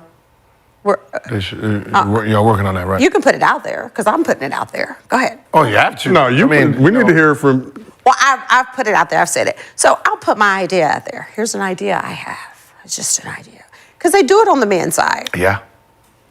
Right? I was like, I was 22, Asia's 22. They need to have a whole collection. Collab? Where there's a box. You get Asia's shoe, you get my shoe, and I don't know how they do that, but something like that needs to happen. Just put them in the bucket. That's what I'm saying. That GOAT pack. Double apple. Yeah. I have 22 on there some kind of way. And what's so funny is me and Dame have a collab where it's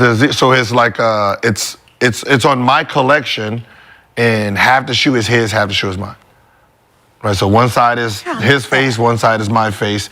Money Dame mixed with Agent Zero. How about that? Y'all listening? Right, so it's one of those things where even if they don't, that's nice. Right, they do need to re-release it, because if you don't want to give girls their signature shoe, just bring back the original signature shoe for women and then just push that through the league.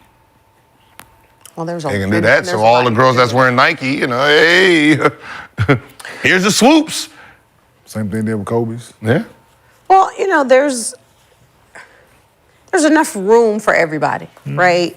But I read something somewhere where somebody said something about, well, Asia's just not that marketable. This was before her shoe came out. And social media did their thing because they let them hear it. But, when I look at everything that Asia has done, and I'm not even talking about her awards on the court, it's stuff she's done off the court, right? Like being listed as Time 100 Person of the Year, and, just signed a big Gatorade deal, just did a big CarMax deal. There's a reason why all these other companies and brands want to be a part of Asia. It's because she does the right thing, she says the right thing, and she could just play, right? She's talented. I couldn't be happier, more excited for her, because she absolutely has deserved it. And the thing I really appreciate is, she just kind of sat back in the cut and just waited for her time to come. And her time is now. She is her. And you talk about just the social media outcry. I don't think she ever really got involved with that, but I think it's also to let Nike know, we rocking with her. She needs to have doubt. shoes. So I think she didn't ever really play into that. She has a personality. I mean, when it comes to just selling stuff, the person has to be able to sell. Yes. Because, you can look at Jokic and say he's two-time MVP, and but I don't know what his shoes. I ain't rocking no jokers. His shoes sounds like a three time before season. Three times. But you're right. There's a whole group of little black girls running around this country from age fucking 8 to fucking 14, 15. Yeah. Come on, man. I think But they listen, do. sorry, and grown women too. Grown women too, but And I mentioned everything else, but even her parents book. don't buy it. When her book came out, I'm eyeing your WNBA socks right now. Hey, I'm finna ask you. I'm in the struggle. I'm gonna give my baby something. See, that's what I'm. So it's just stuff that you can't. No doubt. Even her book. I didn't even mention her book. They're probably using the man's matrix, which you can't, where players over a certain size don't sell shoes, right? If you're 6'10" or over 6'9", it doesn't really translate to kids because you're too big. So those guys don't really sell shoes well. It's usually guard form. Yeah. Right, but that's, WNBA girls are not fucking over 6'9", so you should be fine. Right, I think sometimes they're just scared to try to envelope or. Well, and to me, the thing that with Asia that makes this right is, like, Asia identifies with everybody, like in every race, black, white, brown, gay, straight. So like the excitement is there, the need is there, and people are just excited about. I'm excited about it. It's like about time. Yeah. I'm not gonna be able to buy She's it. doing her thing. Because, Adidas. I'll give you a pair. No, Adidas was just smarter, you know what I mean? No, 'Cause, you said I'll give Nike you a this pair. and that, because, we had Candace. I'll still give you a know what pair. I mean? Candace came with a candle, right? Had her shoe. I'm just saying, Adidas. Asia has a candle. Right. She has as a shoe? Oh, no. Yeah, and I'm just saying, Adidas, it came with a nice little package. The shoe came in it. They gave it to the men, and it came with a candle. The shoes, so you got a shoe. We set the candle like 5 times. I'm just letting you know. Y'all just gotta step it up. Y'all just might be just, a little outdated. If you, Asia, you need your shoe out quick. Come on to Adidas. No, you're good. You're good. For any hoopers that want to be hoopers. The A swoosh one. I had to put the swoosh in there. Just saying, they might just be a little outdated over there. You know what I mean? 22. Not at all. How long has it been? And I'm surprised that. How many years? About 20-some years. Who's the other player besides Candace? Whoa, relax. Now you're asking important questions. Like now you're asking important questions. I'm just saying. All right, let's. We're going to move on to the next one. Now, mostly fans. We have one more piece of sound to get to before the end of the show. Something coming our way out of Dallas, Texas, I believe. We were open shots, so just our sharing the ball and our energy was great.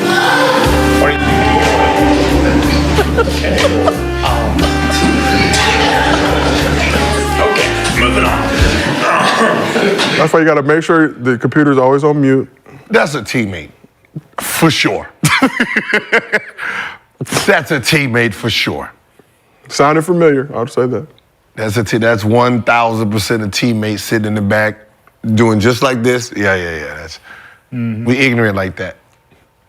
I think that was somebody in the media that's a little too thirsty, Gil. I'm just saying. No, media get kicked out. That's teammate. I thought it was a teammate. Just messing around. That plenty of times.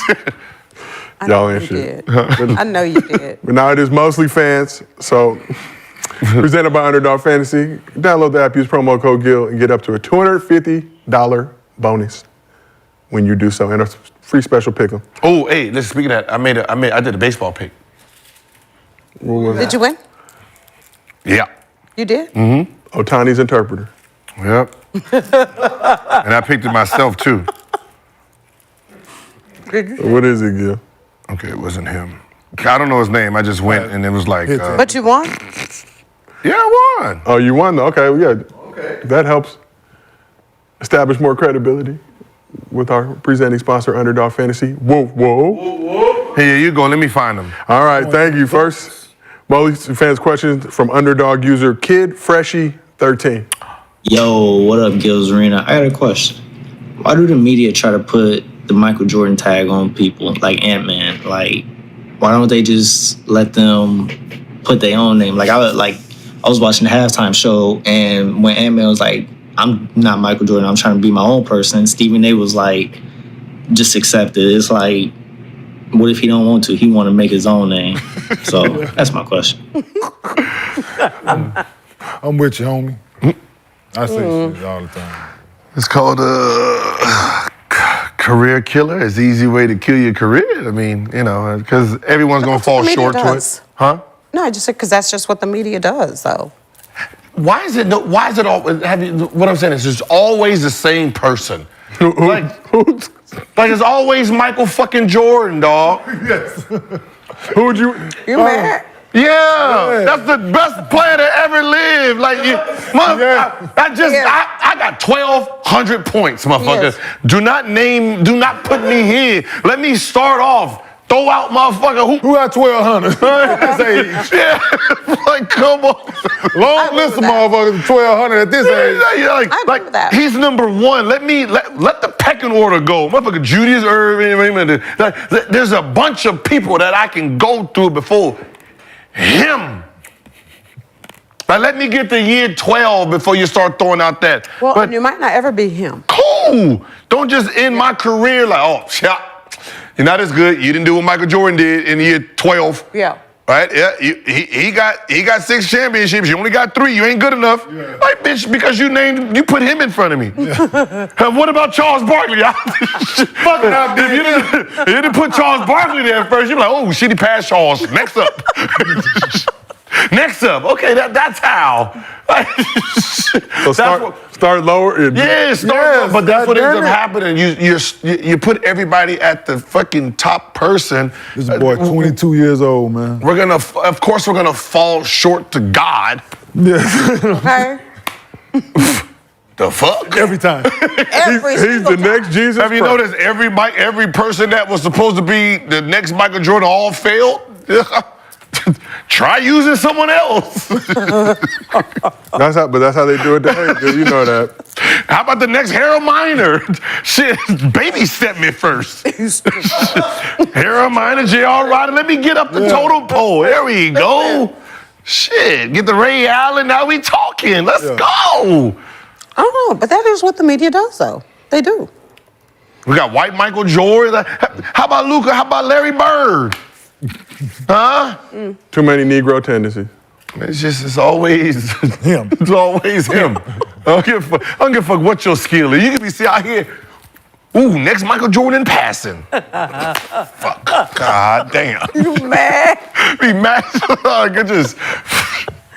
I can't wait for the next player to be compared to Michael Jordan. Then they get mad like, God damn. Shit.